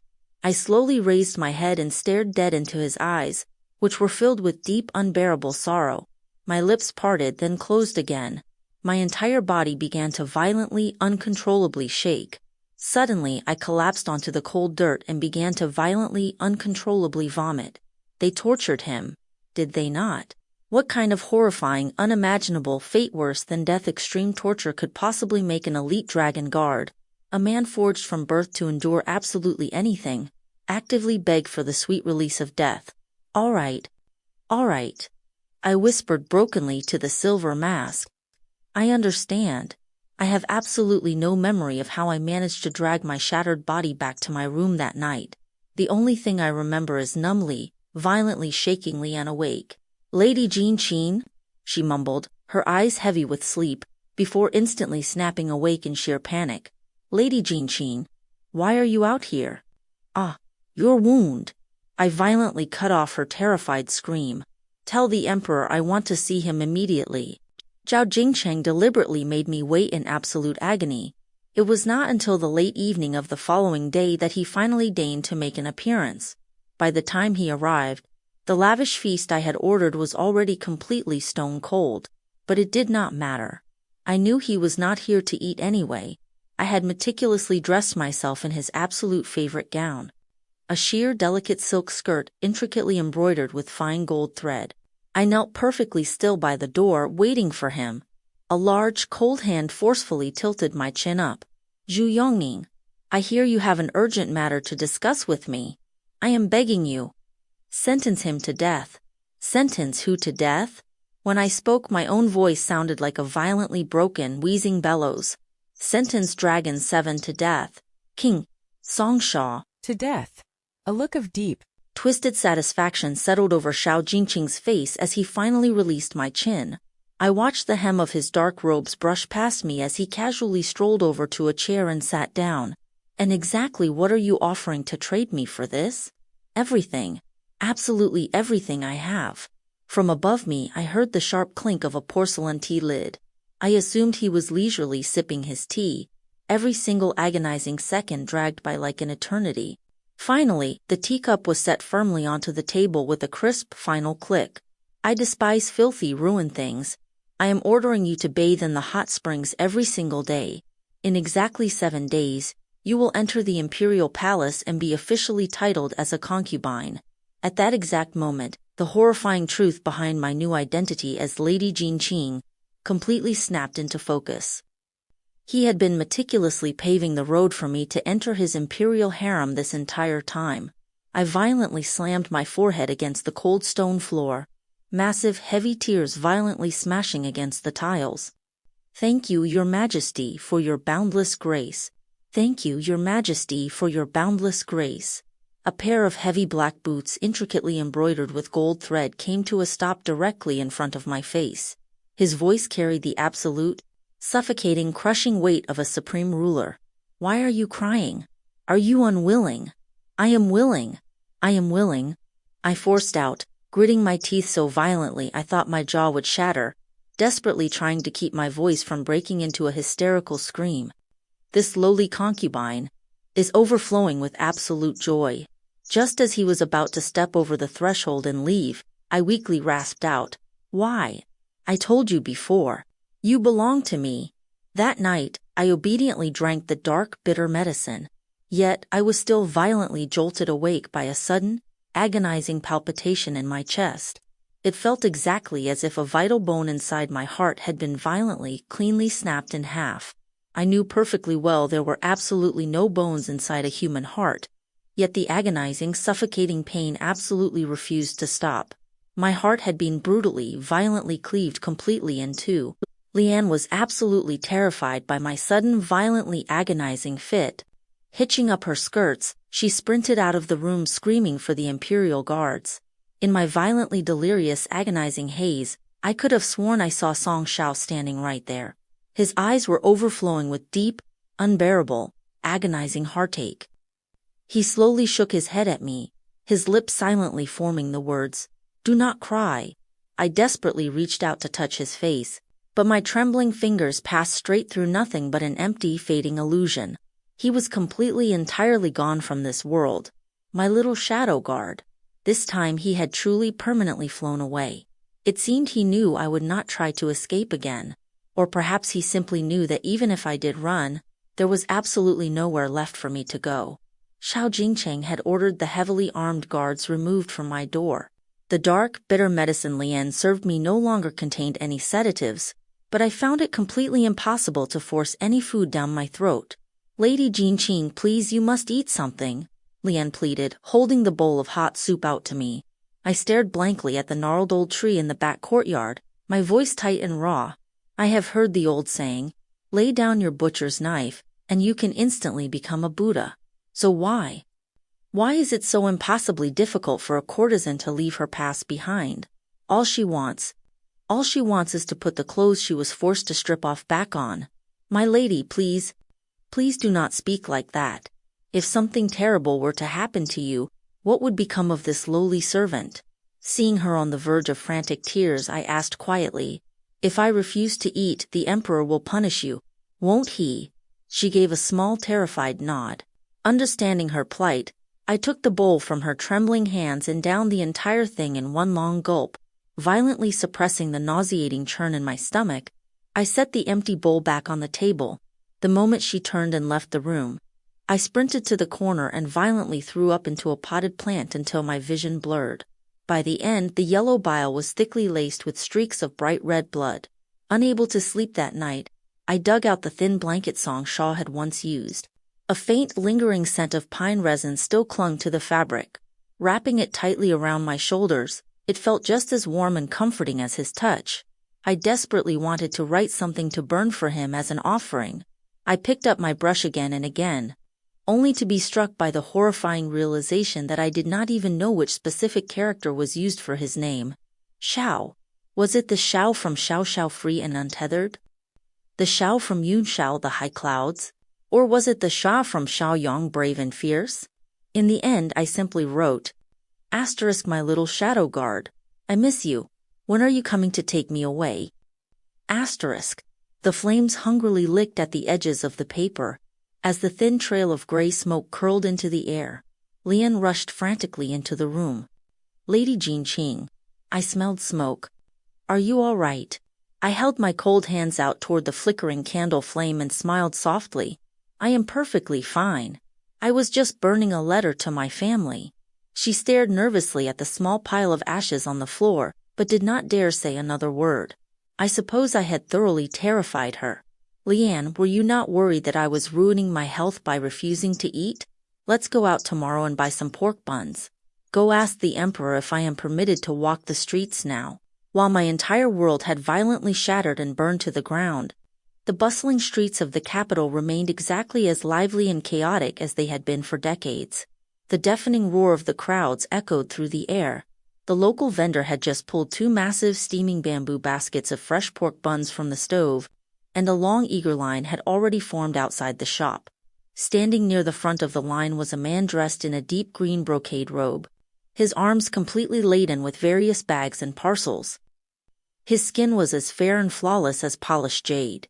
Standing amidst the chaotic, sweating crowd, he stood out like a graceful crane in a flock of chickens. I quietly slipped up behind him and tapped his shoulder.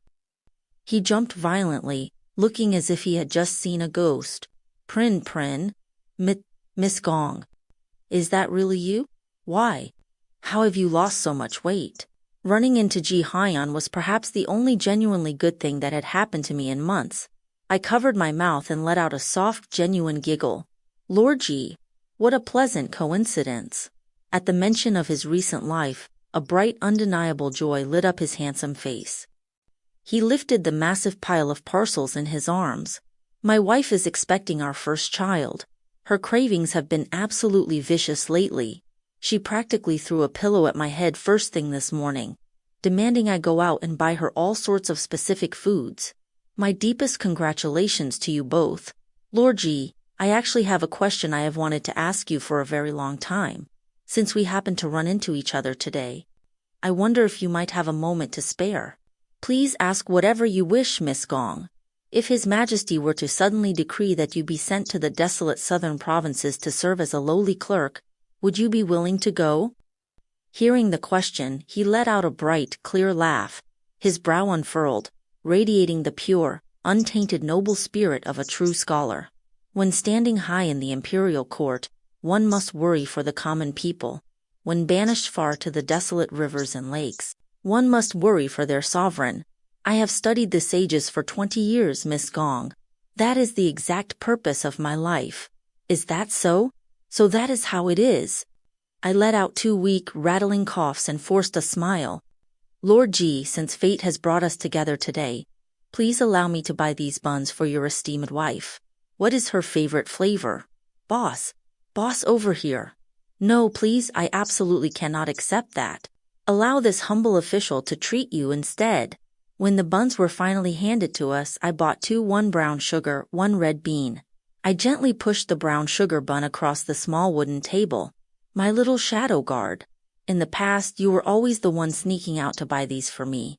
This time I bought one for you. Please try it. I remember exactly how much you love the sweet ones. In the dead of night, Lian was violently jolted awake by a loud, strange noise coming from my room. She sprinted in, completely terrified, and frantically threw her arms around my legs, desperately trying to drag me down. My lady, what on earth are you doing? I patted her head gently to calm her down. It is nothing. I am not trying to do anything foolish. I just wanted to see what it actually felt like to sleep all the way up here on the ceiling beams. Hearing this, Lian cautiously peered up into the dark rafters and muttered to herself, "It is so incredibly high, and the wood is so narrow. How could anyone possibly sleep up there?" Yes, it was so incredibly high and so terribly narrow. He lived his life as a shadow guard. He slept in those suffocating, precarious spaces for years. His martial arts skills were genuinely breathtaking. I had heard terrifying rumors about how impossibly brutal the selection process for the Dragon Guards was. To achieve such peerless, gravity-defying lightness skill, I could not even begin to fathom the unimaginable torment and suffering he must have endured. Suddenly, I realized that a single cheap brown sugar bun was absolutely nothing compared to a lifetime of such agonizing bitterness. How could such a fleeting taste of sweetness possibly make up for all of that? If he had not been forged into a shadow guard, a young man of his age should have been as bright, vibrant, and proud as the morning sun. Yet he was forced to become a literal shadow, entirely concealed within the suffocating darkness. He became my only source of light, yet that light was as fleeting and tragically short-lived as a shooting star. I had completely failed to protect him. Song Shao, do you hate me for what I did to you? At that thought, a sudden sickeningly sweet metallic taste flooded my throat. Acutely aware of Lian's terrified presence, I clamped my jaw shut and violently forced the blood back down. My entire mouth tasted strongly of rust. On the 6th day, the imperial palace dispatched eunuchs to deliver the lavish, ceremonial robes required for my official promotion into the harem. When Lian carefully opened the heavy brocade box, she let out a loud gasp of sheer awe. My lady, this heavy hairpin is crafted using authentic kingfisher feathers. In the entire palace, Only the Empress and the Empress Dowager are permitted to wear such exquisite pieces. It is incredibly clear how deeply His Majesty values you, kingfisher feathers, to create such breathtakingly vibrant jewelry. The brilliant blue feathers had to be violently plucked from the tiny birds while they were still alive. Xiao Jingcheng had always harbored a twisted, sick fascination with beauty forged through blood and agony. I did not spare the extravagant jewelry a single glance. Instead, I stood motionless by the open window, letting the cold wind batter against my face. Hearing my weak, rattling coughs, Lian hurriedly draped a thick cloak over my shoulders, fussing, "My lady, your body absolutely cannot withstand this harsh wind." The cloak was one I had left behind the last time I was here. Now, as she wrapped it around me, the waist was so incredibly loose there was enough room to fit 3 fingers between the fabric and my skin. She reached out to forcefully shut the window, but I gently grabbed her wrist to stop her. "Shu, listen." "Listen to what?" "This lowly servant does not hear anything." "The wind." "The wind? What is so special about the sound of the wind?" "It sounds perfectly normal to me. It sounds beautiful." "Does the wind not sound incredibly beautiful?"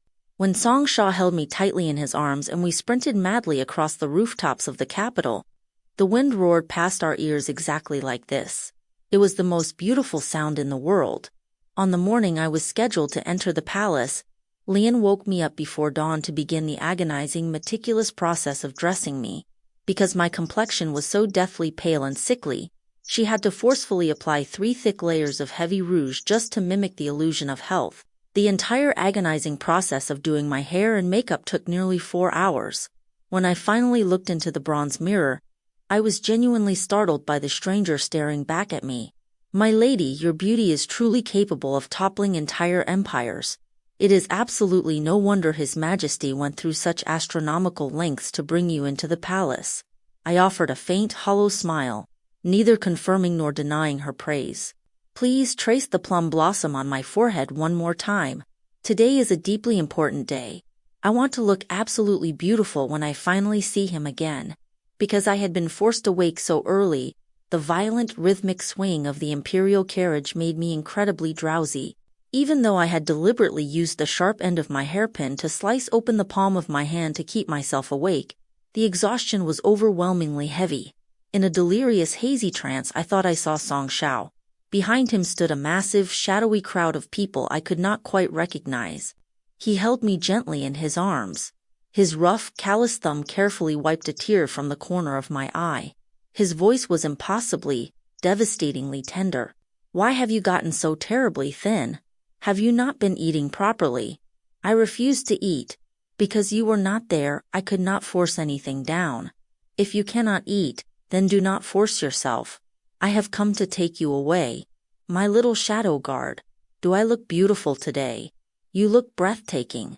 "Then when I marry you, you absolutely have to promise to catch me." He smiled softly and gave a firm, reassuring nod. "I promise."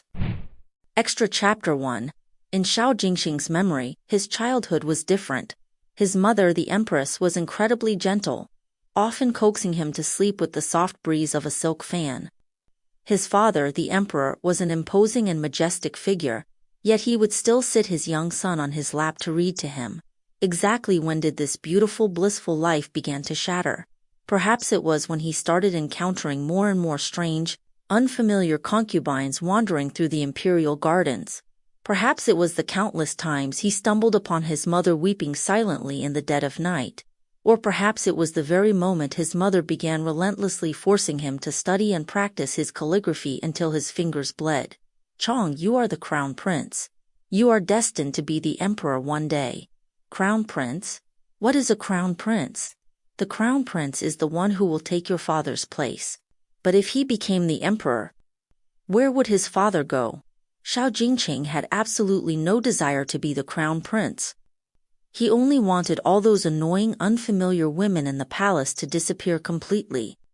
He wanted his family of 3 to go back to the way things were, playing happily by the pavilions and the lakes. But that was impossible now. The number of concubines in the palace multiplied endlessly, and his daily studies grew increasingly suffocating. His mother would personally cook an exquisite meal, only for his father to take 2 bites before being hurriedly called away by another concubine. His mother would set up a chessboard, and a single game would be dragged out over several agonizing days, never truly finishing. Eventually, his mother cleared the unfinished board entirely. She ordered her servants to take the exquisite jade pieces outside and throw them away. Although his mother still wore her makeup exactly as she always had, something fundamental had irrevocably changed. When she received those concubines, she smiled, but that smile sent a bone-deep chill through anyone who saw it. His father took a trip to the southern provinces and brought back a breathtakingly beautiful woman, granting her the title of concubine Li. This time the absurdity reached terrifying new heights. Rumor spread like wildfire that this concubine Li used to work in a brothel, and she had even brought a feral child with her. When his mother heard the news, she accidentally pricked her finger with her embroidery needle.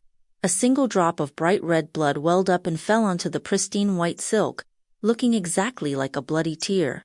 The very first time he saw that little girl was in the imperial gardens. She was being viciously bullied by a mob of other aristocratic children. She was tiny, but her massive dark eyes were incredibly bright. They were brimming with tears, her little mouth trembling violently as she lay face down in the dirt, wailing at the top of her lungs. He walked over and asked what was wrong. The little girl looked up at him as if he were her savior and sobbed, "Big brother, they refused to play with me." Everyone in the palace either addressed him formally as the crown prince or as their imperial brother. It was the very first time anyone had ever dared to call him simply Big Brother. Such blatant lack of manners immediately told him exactly who she was. This was the feral child concubine Li had dragged in from the outside world. He utterly despised these people who had destroyed his perfect family. He naturally hated anyone who made his mother unhappy. Yet, at the same time, he figured that as the noble crown prince, there was absolutely no need for him to lower himself to bully a pathetic little girl. But he was the crown prince, since he had already made his intense dislike for her perfectly clear. His underlings took it upon themselves to torment her 100 times worse. So he decided to bully her himself, and he made sure that he was the absolute only person in the entire palace allowed to bully her. God only knows if his twisted actions had given Zhu Yongning some sort of delusional misconception, but one day, she actually ran up to him and boldly asked if he had a crush on her. It was absolutely laughable. Emotionally, they were supposed to be royal siblings. Logically, her deranged mother had turned the entire imperial harem upside down within months of arriving, dragging his own mother down and causing her to be harshly reprimanded by the emperor multiple times. How could he possibly ever like her? The eunuchs and maids standing nearby were all watching, desperately biting their lips to hold back their laughter. Humiliated and completely enraged, he kicked her hard to the ground. "Zhu Yongning, do you honestly think you are worthy?" Xiao Jingcheng certainly did have someone he loved. Jian was highly educated, completely reasonable, incredibly shy, and adorably sweet. If he had to compare her to anything, she reminded him exactly of the gentle, loving mother he had known so many years ago. The catastrophic mistakes his father had made, he absolutely refused to repeat. When he finally inherited the throne, he was going to marry her. He would offer her the entire empire as a betrothal gift and spend the rest of his life exclusively with her. Concubine Li was deeply favored, but someone eventually reported that she had been secretly burning a slow-acting poisonous incense in the emperor's presence. Once the horrifying truth was exposed, she was immediately sentenced to death. The timing of this revelation was suspiciously convenient. He had secretly overheard the imperial physician reporting to his mother that the poison had already seeped deep into the emperor's bones, and he would only ever be able to rely on slow, agonizing treatments to prolong his life. A dark thought crossed his mind. Did his mother know about the poison all along? He violently shoved the thought away, terrified to look any closer. He could not handle the horrifying possibility that his own mother had also wanted his father dead. If that were true, then what was the point of that perfect family of 3 he had been desperately cherishing in his heart all these years? He could not bear to blame his mother. Concubine Li was already dead. Going around in circles, it seemed the only person left to blame was Zhu Yongning. Yet, when he secretly dispatched his own investigators to uncover the truth behind that bloody tragedy, He learned that concubine Li and her daughter had been brutally forced into the palace. It was completely unlike the wildly popular rumors claiming a greedy prostitute had used every filthy trick in the book to crawl into the dragon bed. Xiao Jingcheng genuinely felt a pang of guilt and pity.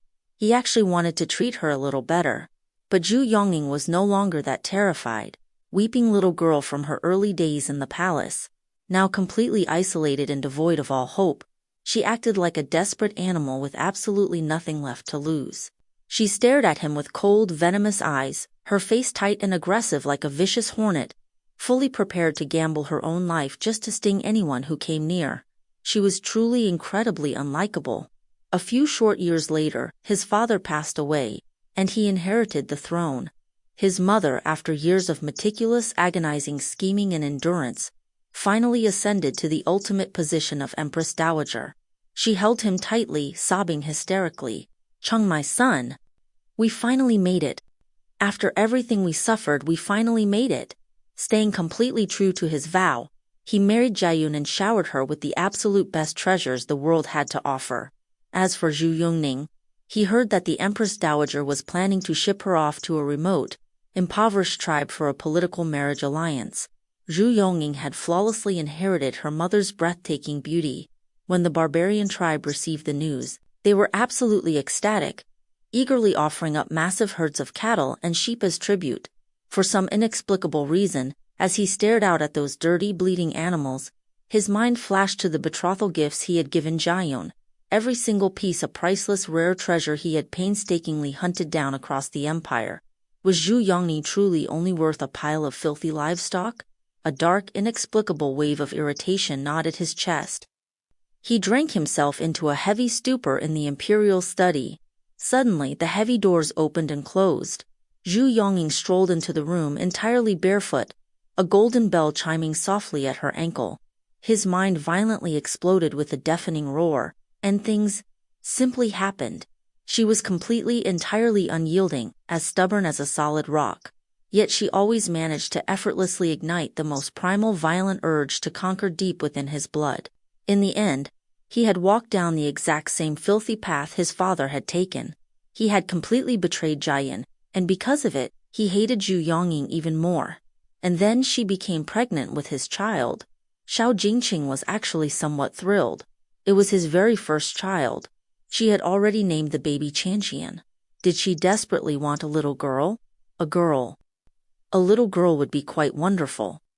He secretly sent her out of the palace to protect her. But the Empress Dowager found out, and she ruthlessly dispatched assassins to eliminate the unborn child. It was nothing but a feral bastard. Why on earth would you keep it? It was not a bastard. That was a royal heir. It was my own flesh and blood. It had absolutely no legitimate claim or status.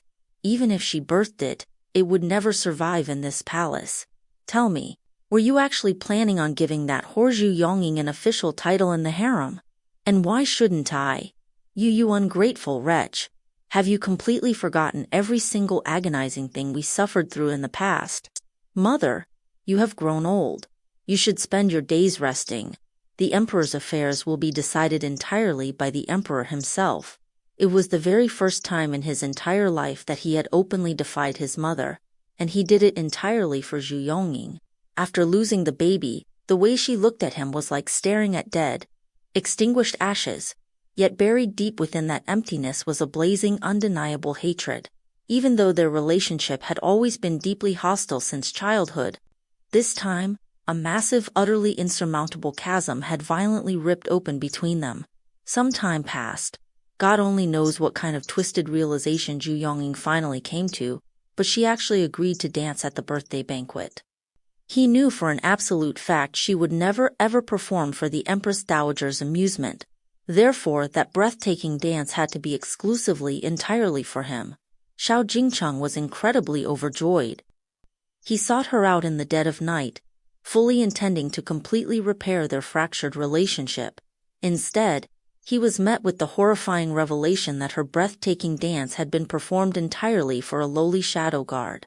Watching the two of them desperately embrace each other, his rage violently exploded beyond all reason. He felt as though a precious, intimate treasure he had kept hidden away for years had been brazenly stolen right out of his hands. He instantly ordered his archers to slaughter them both on the spot. Yet, the horrifying second he saw her violently struck by an arrow, he was consumed by an unimaginable absolute terror, recklessly throwing himself forward without a second thought. Zhu Yongning. He employed some utterly ruthless methods. The woman who had sworn she would rather die than submit finally collapsed to her knees at his feet. Yes, this was exactly how it was supposed to be. He mercifully forgave her infidelity. He granted her the prestigious rank of concubine.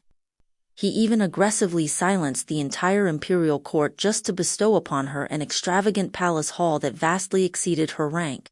In exactly 7 days, she would enter the palace. This time they would completely start over. They would have another child together. Extra Chapter 2. Song Xiao genuinely could not understand why Princess Yongning always felt she was filthy. He constantly took on missions to assassinate people in the dark. Was he not filthy? The imperial family committed every despicable, twisted deed imaginable. Were they not filthy? Whose hands in this massive palace were truly clean? The masters treated their elite shadow guards as nothing more than convenient weapons. Yongning was the absolute only person who would ever ask if he was freezing or invite him to share warm pork buns. The princess adored beauty and chattered endlessly. She was always draped in vibrant reds and greens, adorning herself with flashy, extravagant jewelry that chimed and clattered with every step she took. My little shadow guard. Do I look beautiful? My little shadow guard. Which one do you think I should wear? How on earth was he supposed to know which one was better? To him, all those gleaming gold-plated hairpins looked exactly the same. The one on the right. Why is that? Small things are easier to conceal. He would just spout whatever nonsense came to mind, which always managed to rile the princess up. What kind of terrible taste do you have? You have absolutely no aesthetic sense whatsoever. I am going to wear the massive one just to spite you. She would pin that ridiculously exaggerated step-shake hairpin into her hair and paint a vibrant red plum blossom on her forehead. With her silk skirt swaying gracefully, she floated softly, effortlessly, right into the deepest depths of his heart. Zhu Yongning was always secretly crying in the dead of night. She would grit her teeth to keep from making a single sound, genuinely believing he had no idea. In truth, he knew absolutely everything. He just could not understand why she refused to let her walls down and weep openly. Sometimes, as he sat hidden up in the ceiling beams, he would trace the delicate arch of her brow from afar, a sharp, suffocating ache washing over his chest in endless waves. Please stop crying, he would think. I am right here with you. Song Xiao knew this peaceful existence could not possibly last forever. She was, after all, simply another mission he had accepted. He just never expected the end to arrive so terribly fast. He was lured away by a deliberate diversion. By the time he finally rushed back, she had already collapsed in a massive, horrifying pool of her own blood. The absolute best physicians were all inside the imperial palace. He scooped her up and sprinted madly across the rooftops. At first, the blood soaking into his clothes was scalding hot, but after running for a while it turned thick and sticky, and then it simply stopped flowing. She only had so much blood in her fragile body. Once it all bled out, there was simply nothing left. Rushing through the biting night wind, he could feel the princess's body growing terrifyingly cold. When he raised his head, he saw several shadowy figures holding heavy iron chains slowly approaching them. They hovered weightlessly in the air. These beings were undoubtedly the soul reapers of the underworld. Song Xiao was genuinely shocked to discover he could actually see spirits. Yet the spirits seemed infinitely more terrified of him.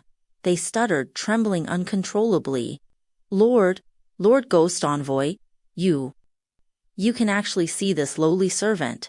He had absolutely no desire to waste words with these ghouls. He simply leveled his sword at them and ordered coldly, "You are forbidden from taking her soul." But the Book of Fate clearly states that Zhu Yongning's mortal lifespan has ended. The spirit whimpered, "My lord, this lowly servant is only following orders. Is there any other way?" He shot them a single terrifying glare. The Soul Reaper's legs shook violently as they stammered out, There is a way, it is just. Speak. If you wish to exchange a life for a life, Lord Ghost Envoy, not only will you have to endure unimaginable, excruciating agony, but your current incarnation in the mortal realm will suffer a horrific, gruesome death. A horrific, gruesome death. Was that truly all? He had honestly assumed they would demand some impossible, heaven-defying mythical treasure, and just like that, without a single second of hesitation, he traded his life for hers. When the terrifying rain of arrows blotted out the sky, he had genuinely believed they would die together. But the absolute second he saw the princess struck by an arrow, he was consumed by instant crushing regret. She was the delicate jewel of the empire. How could she possibly endure such unimaginable agony? He was destined for a horrific death anyway. Why on earth did he drag her down with him? A chilling ring of drawn blades closed in on him. He was violently dragged down into the dungeons and subjected to the absolute ultimate torment. They systematically shattered and extracted his bones, one by agonizing one. The pain was so incomprehensible it completely shredded his sanity. He had no idea why, after days of such unspeakable torture, they suddenly decided to grant him the sweet release of death. But then again, since those soul reapers had addressed him as Lord Ghost Envoy, they would undoubtedly cross paths again down in the underworld, would they not? When her time finally came, he would be right there waiting to welcome her. And once he caught her, he would never ever let her go.